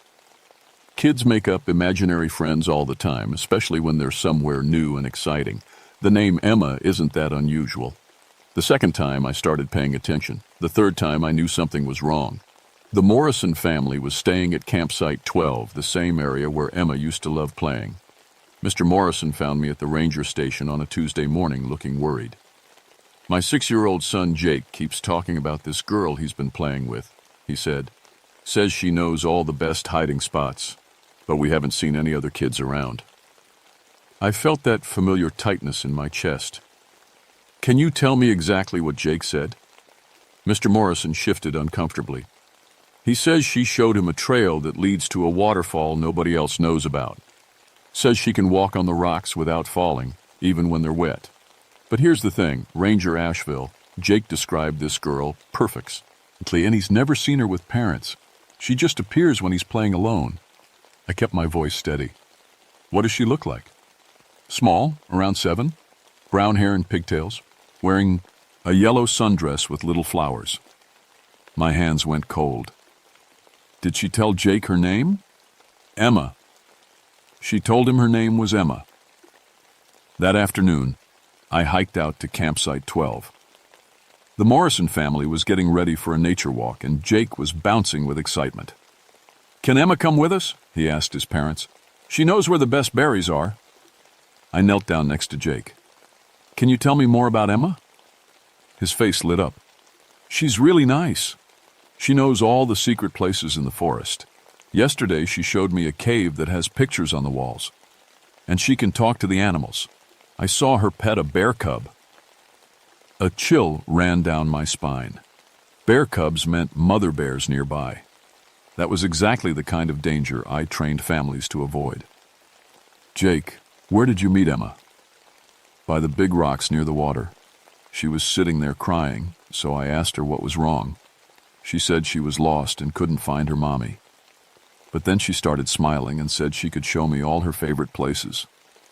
I spent the rest of the day checking every trail near Campsite 12. I found small footprints in the mud by the stream, child-sized, but old. Too old. They should have washed away days ago, but they looked fresh. Near the big rocks Jake mentioned, I found something that made my blood freeze. A small yellow hair ribbon, the kind Emma used to wear. It was clean, bright, as if it had just been dropped. But it was tied around a stick that had been stuck in the ground, like a marker. That night I couldn't sleep. I kept thinking about Jake's story, about the bear cub, about footprints that shouldn't exist. Around midnight I decided to patrol the campsite area. The moon was full, casting long shadows through the trees. Everything looked normal until I reached the stream near Campsite 12. That's when I saw her, a small figure in a yellow dress, standing by the water, and she was facing away from me, her brown hair in messy pigtails. For a moment, my heart stopped completely. Emma? I whispered. The figure turned slightly, and I caught a glimpse of her profile. It was Emma. It was impossible, but it was her. The same small nose, the same stubborn chin. I took a step forward, and she turned to face me fully. Her eyes were wide and confused. Mommy? She said in a voice I remembered from my dreams. Mommy, I can't find you. Where did you go? I tried to move toward her, but my legs felt like lead. This wasn't possible. Emma was dead. I'd accepted that. I'd grieved. I'd moved on. Emma, honey, is that really you? She smiled, and it was like sunshine breaking through clouds. I've been waiting for you, Mommy. I found so many friends to play with. They're all lost too, but we take care of each other. What friends, baby? The other kids. They can't find their parents either, but it's okay. I show them all the fun places. We play together every day. A terrible understanding began creeping over me. Emma, what other kids? But when I looked up, she was gone. Just like that. The stream gurgled peacefully, and an owl called in the distance. I stood there for an hour, but she didn't come back. The next morning, the Morrisons packed up and left early. Jake was crying. I want to say goodbye to Emma, he kept saying. She promised to show me the secret waterfall today. I helped them load their car, trying to act normal. But inside, I was falling apart. Either I was losing my mind, or something impossible was happening in these mountains. That afternoon, I got a call on my radio. Another family, the Hendersons, were reporting that their 8-year-old daughter had gone missing for 3 hours. They'd found her eventually, playing by herself near Cataract Falls. She says she was with another little girl, Mrs. Henderson told me. A girl named Emma, who knew all the trails, but we never saw anyone else. I was starting to understand that this wasn't going away. Whatever was happening, Emma was somehow involved. My dead daughter was appearing to other children, leading them to dangerous places. The question was, why? Over the next 2 weeks, the reports kept coming. The Patel family said their 5-year-old son had been found standing at the edge of a cliff, claiming Emma had shown him where the eagles live. The Johnson twins, both 9 years old, went missing for a whole morning and came back talking about Emma's underwater house near the rapids. Each time, the children were found in dangerous places. Each time, they insisted Emma had led them there. Each time, they described her perfectly, right down to the yellow dress with flowers. I started keeping a map, marking every location where Emma had been spotted. The pattern was clear. All the sightings happened near Cataract Falls, in the area where she'd died. But they were spreading outward, like ripples in a pond. The worst part was that the children all loved her. They talked about Emma like she was their best friend. They begged their parents to let them go find her again. They cried when it was time to leave the campsite. Emma knows all the secret places, 7-year-old Sarah Chen told me. She showed me where the fairies live, under the big waterfall. She can walk right through the water and not get wet. I started patrolling the area every night, hoping to see Emma again. I needed to understand what was happening. On the 3rd night, I got my wish. She appeared by the old oak tree where she used to climb when she was alive. This time, she looked solid, real. If I hadn't known better, I would have thought she was just another lost camper. "Hi, Mommy," she said, like no time had passed at all. "I missed you." I sat down on a fallen log, trying to stay calm. "I missed you too, baby. But Emma, you've been gone for 5 years." She looked confused. "Gone? But I'm right here. I've been waiting for you to come play with me." "Emma, you remember what happened by the water? The day you—" I couldn't say it. Her face scrunched up like she was trying to remember something difficult. "It got really loud and really cold. And then everything went dark. But then I woke up and there were other kids here. Kids like me, who couldn't find their mommies and daddies." "What other kids?" "Tommy and Sue and little Mary. They've been here a long time. Tommy says he's been waiting since before there were cars. But it's okay. We take care of each other. And now I take care of the visiting kids too." A chill ran through me. "What do you mean, you take care of them?" Emma's eyes brightened. "I show them all the best places. The caves with pretty rocks, the trees that are good for climbing, the spots where you can see the whole valley. The grown-ups never want to go to the really fun places." "Emma, some of those places are dangerous." She looked hurt. "They're not dangerous if you know the secrets. I know all the secrets now. The mountain told me." "The mountain told you?" Emma nodded seriously. "She talks to all of us lost kids. She keeps us safe and warm. She says she's lonely too because people used to visit her more. Now they just drive by in their cars. She misses when children used to play in her forests." I felt a deep wrongness in what she was saying, but I couldn't put my finger on it. "Emma, The children you play with? They have to go home to their parents. They can't stay here. Emma's face fell. But why? It's so much fun here, and their parents are always worried and scared. Here, nobody worries, nobody gets scared. We can play forever. Because their parents love them, just like I love you. Then why don't you stay and play too? Emma asked. The mountain likes you. She remembers when you used to bring me here all the time. She says you could stay, and we could be together forever. Every part of me wanted to say yes. This was my daughter. My little girl I'd grieved for 5 years. She was right here talking to me, smiling at me. How could I walk away from that? But then I thought about Jake Morrison and the Patel boy at the cliff edge and all the other children who'd been led to dangerous places. Emma, honey, some of the kids you've been playing with got hurt, or almost got hurt. She shook her head firmly. No, I keep them safe. I show them how to walk on the wet rocks, how to climb the tall trees, how to swim in the deep water. I teach them what the mountain taught me. What did the mountain teach you? Emma's voice changed, became older somehow. That there are places where the rules are different. Places where children can be brave and free. Places where loving parents don't have to worry about losing their babies. That's when I realized the truth. This wasn't just Emma's spirit, lost and confused.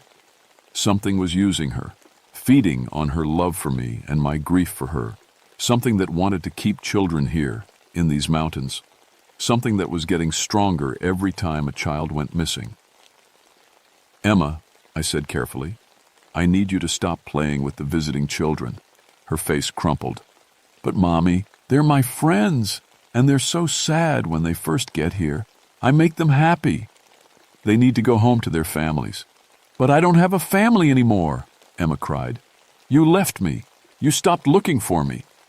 The words hit me like a physical blow. Oh, baby, no. I never stopped loving you. But you died, Emma. You drowned in the flood. I'm not dead, she said, and her voice echoed strangely through the trees. I'm right here. I'm talking to you. The temperature around us dropped 20 degrees in seconds. The wind picked up, making the trees creak and groan. Emma's form flickered like a bad TV signal. Emma, you need to let go. You need to rest. No, she screamed, and the sound was like breaking glass. I won't go. I won't leave again. And I won't let my friends leave either. The wind became a howling gale. Reese bent almost to the ground. And through it all, I heard other voices, children's voices, calling out in fear and anger. When the wind died down, Emma was gone. But I could hear her voice carried on the night air. The mountain will keep us all safe, Mommy. You'll see. The next morning brought chaos.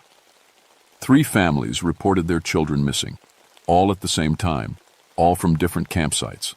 The largest search and rescue operation in park history began immediately. We found the kids 6 hours later, all of them standing in a circle in a clearing that shouldn't have existed. They were holding hands, singing a song none of their parents recognized. Their eyes were distant, dreamy. When we approached them, they didn't seem to see us at first. Then the youngest, a 4-year-old named Lucy, looked up and smiled.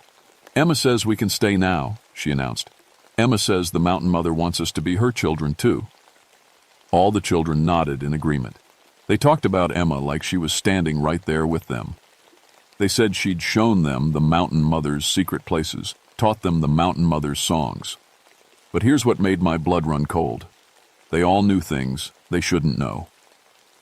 Lucy described the interior of caves that were sealed off to tourists.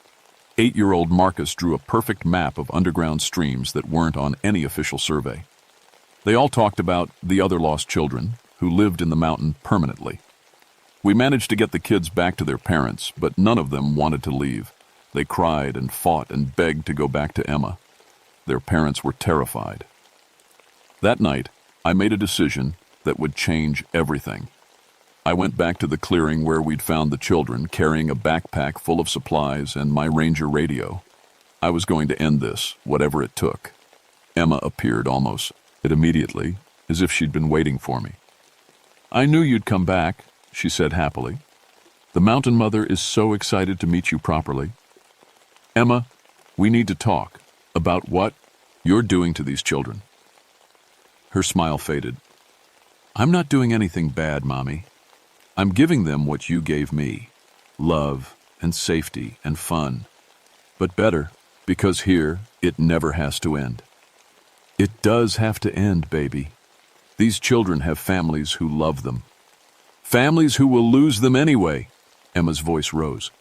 Families who will make the same mistakes you made. Families who will let their children die. The accusation hit me like a punch. Because she was right. I had let her die. I'd turned away for just a moment, and she was gone. You're right, I admitted. I failed you. I should have been watching more carefully. I should have kept you safe. Emma's anger melted into sadness. You did keep me safe, Mommy. You taught me to swim, to climb, to be careful around animals. But the mountain can keep children safer. Here, nobody ever dies. Nobody ever gets lost. Nobody ever has to say goodbye. But they're not really living, are they? Before Emma could answer, the ground beneath us began to shift. Trees moved aside like curtains. The earth itself rose up, forming the shape of an enormous woman made of soil and roots and stone. The Mountain Mother. Her voice was like wind through caves, like water over rocks. Martha Asheville, she said, and my name echoed from every tree. I have been waiting to speak with you. I should have been terrified. Instead, I felt an overwhelming sense of maternal love radiating from this ancient being. She felt like every mother who'd ever lost a child, every parent who'd ever worried about their baby's safety. You understand loss, she continued. You understand the fear that keeps parents awake at night. I can take that fear away. I can keep all children safe, forever. By trapping them here? By loving them here. Look at your Emma. See how happy she is, how free from fear and pain. Emma nodded eagerly. It's true, Mommy. I am never scared here. I'm never cold or hungry or hurt, and neither are my friends.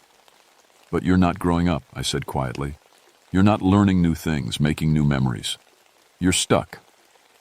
The Mountain Mother's presence grew stronger, more persuasive. Growth brings pain. Learning brings disappointment. Memory brings grief. I offer something better. Eternal childhood, eternal joy. That's not life. That's just existing. And what is life? The Mountain Mother challenged. Brief happiness followed by inevitable loss. Better to have perfect happiness that never ends. I looked at Emma, my beautiful daughter who would never grow up, never go to school, never fall in love, never have children of her own. She was preserved like a flower pressed in a book, beautiful but no longer truly alive. Emma, I said, do you remember what you wanted to be when you grew up? Her face brightened. A park ranger like you. And what did you want to do as a park ranger? Help people. Keep families safe in the mountains. That's right. But honey, keeping those children here isn't helping them. It's keeping them from becoming who they're supposed to be. Emma's certainty wavered. But they're safe here. Being safe isn't the same as being alive. The Mountain Mother's presence darkened. You would choose risk over certainty? Pain over peace? I choose life over death, even if life is harder. Then you choose to lose your daughter forever. The words nearly broke me, but I thought about all the children I'd helped over the years, all the families I'd kept safe while still letting them explore and grow. That was the real job of protecting children, not keeping them from all danger, but teaching them to face danger wisely. Emma, I said, fighting back tears, I love you more than anything in the world, but love means wanting what's best for someone, even when it hurts. What's best for me is staying with you. What's best for you is resting peacefully, knowing that you were loved completely while you were alive. Emma began to cry, and her tears were like rain on my face. I don't want to go, Mommy. I'm scared. I know, baby, but I'll be okay. And someday, when I'm old and my work here is done, maybe I'll see you again. But right now, you need to let go. You need to let the other children go too." The mountain mother roared with anger. "You cannot take them from me. They are mine now." "No," I said firmly. "They're nobody's to take. Children aren't possessions. They're people with their own lives to live." Emma looked back and forth between me and the mountain mother. I could see her struggling, torn between the supernatural force that had kept her here and her love for me. "The choice is yours, Emma," I said softly. "I can't make it for you, but I trust you to choose what's right." For a long moment, everything was silent. Then Emma stepped away from the mountain mother and toward me. "I choose to let go," she whispered.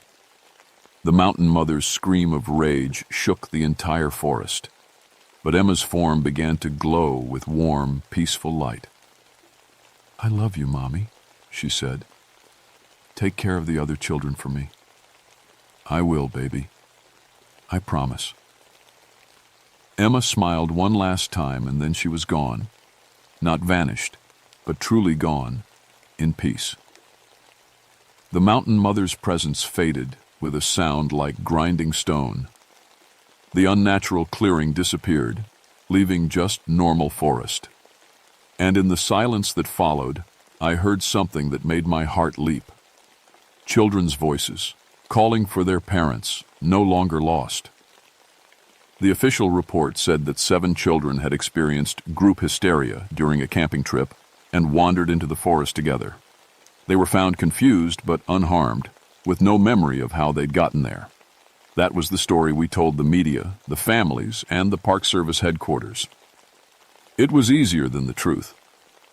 But I knew what really happened. Emma had chosen to move on, and in doing so, she'd freed the other spirits, the children who'd been lost in these mountains for decades. The mountain mother's hold was broken. 3 months later, I requested a transfer to the administrative office. I couldn't handle field work with families anymore. Every time I saw a child Emma's age, I remembered that last conversation. Every time parents asked me to keep their kids safe, I thought about the choice between safety and freedom. I still work for the Park Service, but now I write safety protocols and train new rangers. I teach them about the real dangers in these mountains: flash floods, wildlife, difficult terrain, and how to help families navigate those dangers without taking away the joy of exploration. I don't carry child-sized emergency supplies anymore. Emma doesn't need them, and somehow that feels right.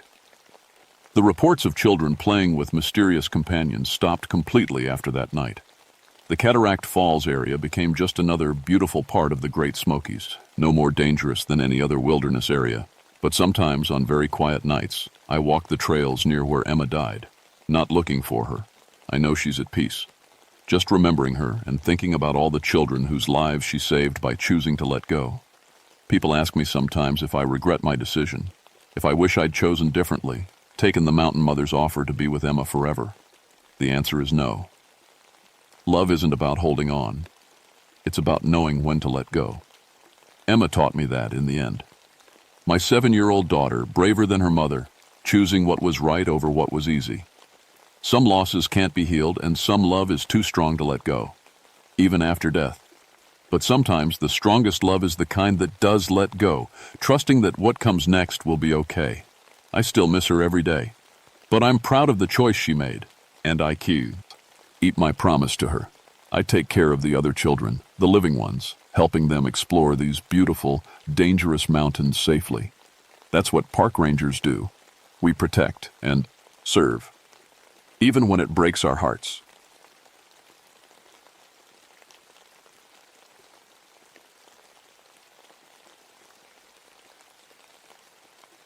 My name is Mike Holloway, and I've spent 11 years above ground after 20 below. That's how I always start when folks ask about my work in the New River Gorge. Most people think being a park ranger is all about trees and trails, but around here it's different. This place used to be coal country, and the mountains still remember. I wasn't always a ranger. Used to work the Beckley seam, 300 feet down in the dark. Had calloused hands and a strong back, just like my daddy and his daddy before him. Coal dust gets in your blood, they say, makes you part of the mountain itself. That changed in 1967. I was 23 then, working alongside Jimmy Parker, Bob Chen, and Little Tommy Morrison. We called him Little Tommy, even though he was bigger than all of us. The mountain took them on a Tuesday morning when the roof came down. I was 50 feet back, checking rail ties, when I heard the sound no miner ever wants to hear, that deep groan of stone giving up its fight with gravity. By the time we dug them out, it was too late. 3 good men, dead because I'd been checking ties instead of watching for loose rock. The mine company called it an accident. I called it my fault. So I quit the mines and took a job up top, working for the Park Service. Figured I'd help keep people safe instead of leading them into danger. Been doing that for 11 years now, documenting the old mining sites, making sure nobody falls down a forgotten shaft or walks into a gas pocket. These mountains are full of holes, and every hole has a story. I still wear my hard hat, even up here in the sunshine. People think it's strange, but you don't spend 20 years underground and just forget to protect your head. Plus, I'm missing 2 fingers on my left hand from a conveyor belt accident, and I cough up black stuff every morning. The mountain marks its own. My job now is to preserve the mines, in history for future generations. I've cataloged over 200 abandoned mine sites in this area alone. Every one tells a story of men who went down into the dark and hoped to come back up. Most did, some didn't. The schools bring kids through here all the time, wanting to learn about how their great-granddaddies lived and worked. It's good for them to understand what built these mountains, what cost it took. I show them the old equipment, tell them about the dangers, make sure they know why we don't go into the old shafts anymore. Last month, though, something started happening that made me think maybe all the mine children weren't accounted for. Mrs. Patterson from Oak Hill Elementary brought her 4th grade class through, same as she does every spring. But when they came back to the visitor center, she looked pale as mountain mist. "Mr. Holloway," she said, keeping her voice low so the kids wouldn't hear, "some of the children got separated from our group near the old Coal Creek site. When we found them, they said other children had been showing them around. Local kids who knew all about the mining history." I frowned. There weren't any local kids out there. The nearest houses were 5 miles away, and no children lived there anyway. "What did these kids look like?" I asked. Mrs. Patterson shook her head. "That's the strange part. When I asked, my students couldn't really describe them clearly. Said they were wearing old-fashioned clothes, like from the pictures in the museum, and they knew things." She paused. "They knew things about mines that closed before any of us were born." That's when I knew something was wrong. Real wrong. After 20 years underground and 11 years above, I thought I'd seen all the dangers these mountains could hold. But as I watched Mrs. Patterson's bus pull away, taking those confused children back to safety, I had the sinking feeling that some dangers don't stay buried. The mountain was trying to tell me something, and after what happened to Jimmy, Bob, and little Tommy, I should have been listening closer. The next week, I decided to check out the Coal Creek site myself. It's about 3 miles up a winding trail past the old tipple where they used to load coal cars. The morning was cold for March, with frost still clinging to the rocks like tiny diamonds. I'd been to Coal Creek plenty of times before. It was one of the safer sites. Most of the dangerous shafts were already sealed with concrete plugs, and the area was stable enough for school groups. But as I walked up the trail, something felt different. The birds weren't singing. In 20 years of working these mountains, I'd never heard them this quiet. Even the squirrels seemed to be hiding. My breath came out in white puffs, though it wasn't really cold enough for that. The trees looked wrong too, like they were leaning away from something instead of toward the sun. When I reached the old mining camp, I stopped and looked around. Everything appeared normal. Rusted equipment scattered around, old building foundations, the sealed mine entrance with its warning signs. But the silence was so thick, I could almost touch it. That's when I saw the footprints. Small ones, like children would make, pressed into a patch of mud near the mine entrance. But here's the thing that made my blood run cold. They weren't regular shoe prints. They looked like the prints from old mining boots, the kind with metal plates on the bottom that men wore underground 50 years ago.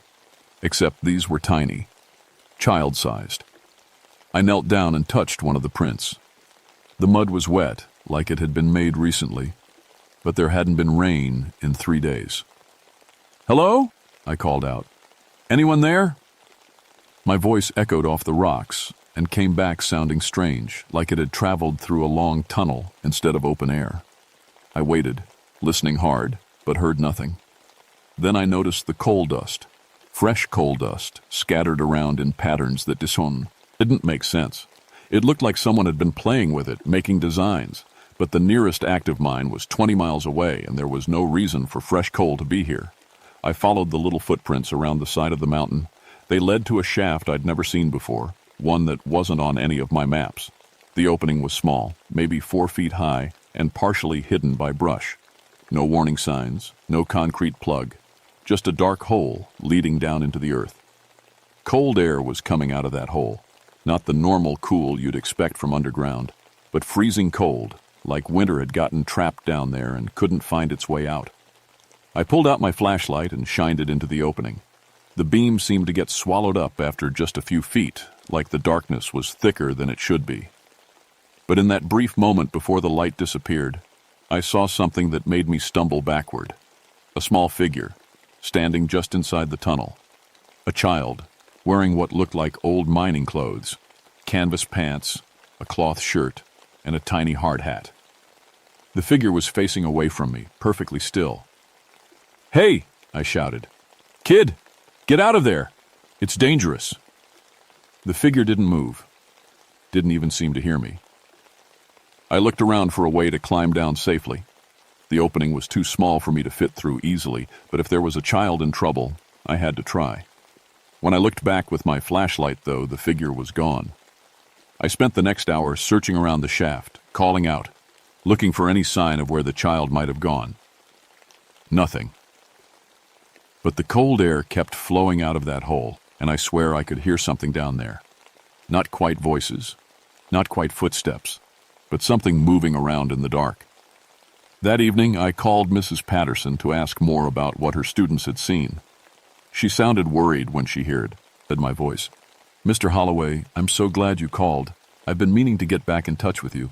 3 of my students have been acting strange since our field trip. They keep talking about wanting to go back to the mine, saying their new friends are waiting for them." "What friends?" "The children they met. They keep asking when we can visit the working children again. When I ask what they mean by working children, they just say the kids who showed them how to sort coal and check for gas pockets." "Mr. Holloway, how would 4th graders know about gas pockets?" "They wouldn't. No child should know about testing for methane gas in mine shafts. That was dangerous, technical work that took years to learn. Mrs. Patterson, I need you to keep those children away from the mining sites, all of them. Don't bring any more school groups out here until I figure out what's going on." After I hung up, I sat in my truck for a long time, thinking. 20 years underground had taught me to trust my instincts about danger, and every instinct I had was screaming that something was very, very wrong at Coal Creek. The mountain was trying to tell me something, all right. The question was whether I was brave enough to listen. I couldn't sleep that night. Every time I closed my eyes, I saw that small figure standing in the tunnel, perfectly still like a statue made of shadow. So before dawn, I loaded my truck with proper cave equipment and drove back to Coal Creek. This time, I was going down. The shaft was still there, still breathing out that unnatural cold. I'd brought a portable gas detector, rope, and a better flashlight. If there really was a child down there, I was going to find them and get them out safely. The opening was just wide enough for me to squeeze through if I took off my pack first.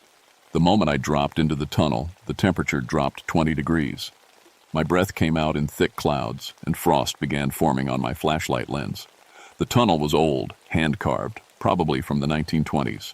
The walls showed pick marks and old wooden support beams. Ms. held up the ceiling. But here's what didn't make sense. The tunnel was in perfect condition. No cave-ins, no rotten timber, no flooding. After 50-plus years, it should have been a death trap. I followed the main passage for about 50 feet before it opened into a larger chamber. What I saw there made me stop breathing for a moment. Child-sized mining equipment, tiny pickaxes, small coal carts, little oil lamps hanging from the walls. Everything perfectly preserved, like someone had been maintaining it all these years, and scratched into the wall in a child's handwriting. Jimmy, age 9. Sarah, age 11. Tommy, age 8, Mary, age 10. Dozens of names and ages, all between 8 and 12 years old. My gas detector started beeping. Not a dangerous reading, but higher than normal. Something was definitely wrong with the air down here. That's when I heard the voices. Soft, distant, echoing from deeper in the mine. Children's voices, talking quietly among themselves. I couldn't make out words, but the tone was serious, like kids trying to do important work. I followed the sound through a narrow passage that led to another chamber. This one had rail tracks running through it, old-style mining carts sitting on the rails. The voices were coming from just ahead, around a bend in the tunnel. I turned off my flashlight and listened. The voices were clearer now. Need to check the 3rd level for gas pockets. Cart number 7 has a loose wheel. New people coming tomorrow. We need to show them safe paths. These were children talking about mining operations, like they'd been doing it their whole lives, using technical terms that most adults didn't know. I turned my light back on and stepped around the corner. They were there. 5 of them, maybe 6. It was hard to tell because they kept moving in and out of the shadows. Children wearing old-fashioned Ning clothes, carrying tiny tools, working with the same serious concentration I remembered from my early days underground. They looked up when my light hit them. Pale faces, dark eyes, coal, dust streaked on their cheeks. For a moment we all just stared at each other. Then the smallest one, a girl who couldn't have been more than 8, stepped forward. "Are you here to work?" she asked. Her voice sounded strange, like it was coming from the bottom of a deep well. "No, sweetheart," I said gently. "I'm here to help you get out. This place isn't safe for children." She looked confused. "But we work here. We've always worked here. The mountain needs us. How long have you been down here?" The children looked at each other, and I saw something in their eyes that made my heart sink. They genuinely didn't know. "Since the bad air came," said an older boy, maybe 12. "We were helping check the lower tunnels when the bad air came. Boss told us to stay and keep working until it was safe to go up." Bad air. That's what miners called methane gas in the old days. "What year is it?" I asked, though I was starting to suspect I didn't want to know the answer. 1924, the girl replied immediately. March 15th, 1924. My blood went cold. March 15th, 1924. I knew that date.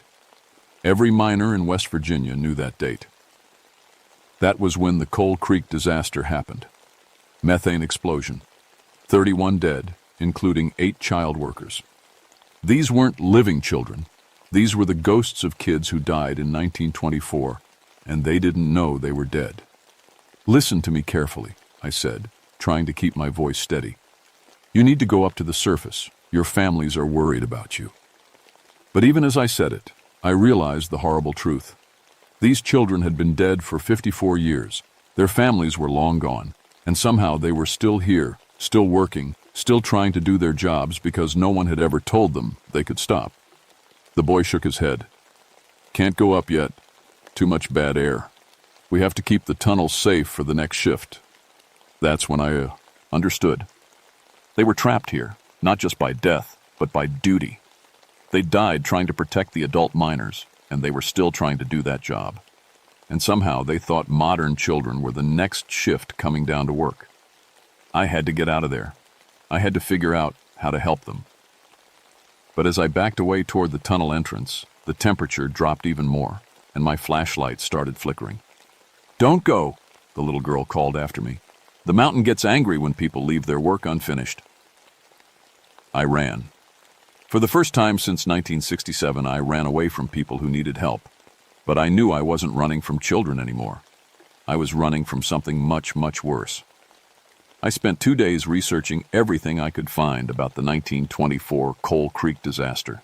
The local newspaper archives, mining company records, even talked to some old-timers who remembered their grandfathers talking about it. What I found made everything worse. The disaster wasn't just a methane explosion. According to the reports, something had gone wrong with the ventilation system weeks before the accident. Miners reported strange sounds coming from the deeper tunnels, equipment moving on its own, and areas that stayed cold no matter how many warming fires they lit. The children who died weren't just working, they were trying to evacuate the lower levels when the explosion happened.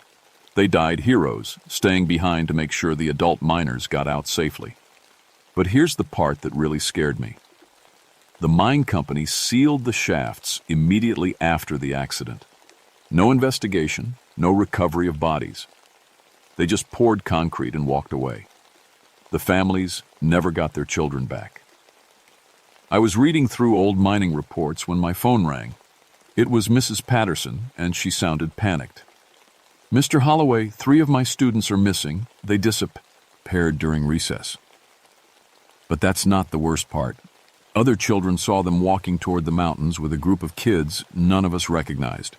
Kids in old-fashioned clothes. Heart stopped. When? 2 hours ago. We've called the police, but they don't know these mountains like you do. Please, you have to help us find them. I grabbed my equipment and drove to Coal Creek faster than I should have. The police were already there, along with search and rescue teams, but they were looking in all the wrong places. They didn't know about the hidden shaft. I led them to the opening I'd found. When I shined my flashlight down into it, we could hear voices, modern children's voices, mixed with the older, strange-sounding ones I recognized. "We can hear them, but the opening's too small for adults," said the police captain. "We're going to have to get special equipment to widen it." "That'll take hours," I said. "Those kids don't have hours." Before anyone could stop me, I squeezed through the opening and dropped into the tunnel. Behind me, I heard the captain shouting for rope and backup. The mine was different now, colder, darker, and the passages seemed to go on forever, twisting and turning in directions that hadn't existed before. My flashlight kept dimming, no matter how fresh the batteries were. I followed the sound of voices deeper into the mountain. The modern children were scared, crying, asking to go home. The ghost children were trying to comfort them, telling them work would start soon, that they just needed to learn the safety procedures first. I found them in the large chamber where I'd seen the equipment before. 3 living children, 2 girls and a boy, maybe 9 or 10 years old, sitting with 5 ghost children who looked just as real and solid as they did. But that's not what made me freeze in terror. Behind them, the chamber extended much farther than it had before. And in that extension, I could see dozens more ghost children, maybe hundreds, all ages, all time periods, stretching back through decades of mining disasters, all still working, still trying to keep the mountains safe. And at the very back, in the deepest shadows, something huge was watching. Something that made the air itself feel heavy with hunger. "Mr. Holloway," one of the living children called out when she saw me, "we want to go home, but our new friends say we have to work first." The smallest ghost child, the girl I'd met before, looked at me with those dark, endless eyes. "The mountain is hungry," she said simply. "It's been hungry for so long. We keep feeding it our work, but it wants more. It wants helpers who can bring others." That's when I understood the horrible truth. The ghost children weren't just trapped by duty. They were being used. Something ancient and evil lived in these mountains, something that fed on death and suffering. Every mining disaster, every life lost underground, made it stronger. And now it wanted the living children to help bring it more food. "Listen to me," I said to the living children. "We're going right now. Stay close to me, and don't look back." But as we started toward the tunnel entrance, the temperature dropped to freezing. Ice began forming on the walls, and our breath came out in thick clouds that seemed to hang in the air too long. The ghost children stepped in front of us. "Can't go yet," the boy said sadly. "Mountain's orders. New workers need to learn the job first." Behind them, that massive presence in the shadows shifted, and I heard a sound like tons of rock settling deep underground. Except it wasn't rock. It was something alive, something ancient and patient and endlessly hungry. The living children pressed closer to me, whimpering with fear. I put my arms around them and made a choice. "You kids want to do your job?" I called out to the ghost children. "Your real job was keeping miners safe, right?" They nodded. Then help me get these children out of here. That is what good miners do. We take care of each other. For a moment, the ghost children looked confused. Then the little girl smiled, and for just an instant, she looked like a normal, happy child instead of something trapped and lost. You're right, she said. That's what good miners do. That's when the mountain got angry. The whole mine started shaking. Rock dust fell from the ceiling, and the old wooden support beams groaned under pressure they were never meant to handle. In the deep shadows, that ancient thing let out a sound like an avalanche mixed with a scream, but the ghost children stood their ground. Maybe for the first time in 54 years they remembered who they really were. Not the mountain's prisoners, but heroes who had died protecting others. This way, the little girl shouted, and she led us through passages that appeared as we needed them, past cave-ins that somehow weren't there when we approached. Behind us, I could hear the mountain thing coming, sliding through tunnels like some massive snake made of stone and darkness. The walls started closing in, trying to trap us, but the ghost children seemed to know every secret way through the maze. Hurry, the older boy called back. It's really angry now. We reached the main tunnel just as part of the ceiling collapsed behind us. The ghost children pushed us toward the entrance, their forms getting fainter as we moved away from the deep places where they'd been trapped so long. Go, the little girl said. We'll hold it back. What about you? I asked. She smiled, and in that smile I saw peace for the first time. We're finally going home. Been waiting so long to go home. I lifted the 3 living children up through the entrance one by one, then pulled myself out just as the entire mine system collapsed. The ground shook for almost a minute, and then everything went quiet. The ghost children were gone. All of them. I could feel it. They'd finally found their way to whatever comes after, free from the thing that had been using them. The rescue teams pulled us away from the area as more sections of the mountain settled. By morning, the whole Coal Creek site was declared geologically unstable, off limits to everyone.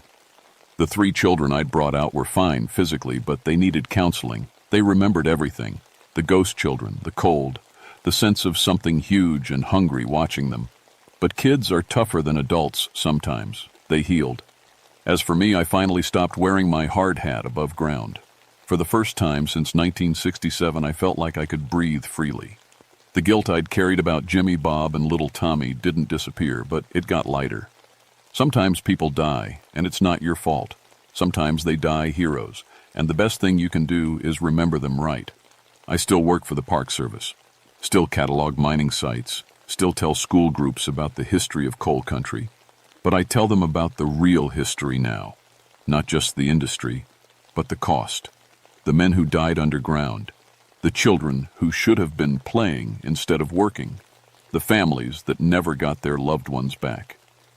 Some jobs are too dangerous for anyone, and some debts get paid by generations not yet born. The mountains around here are quiet now, safer.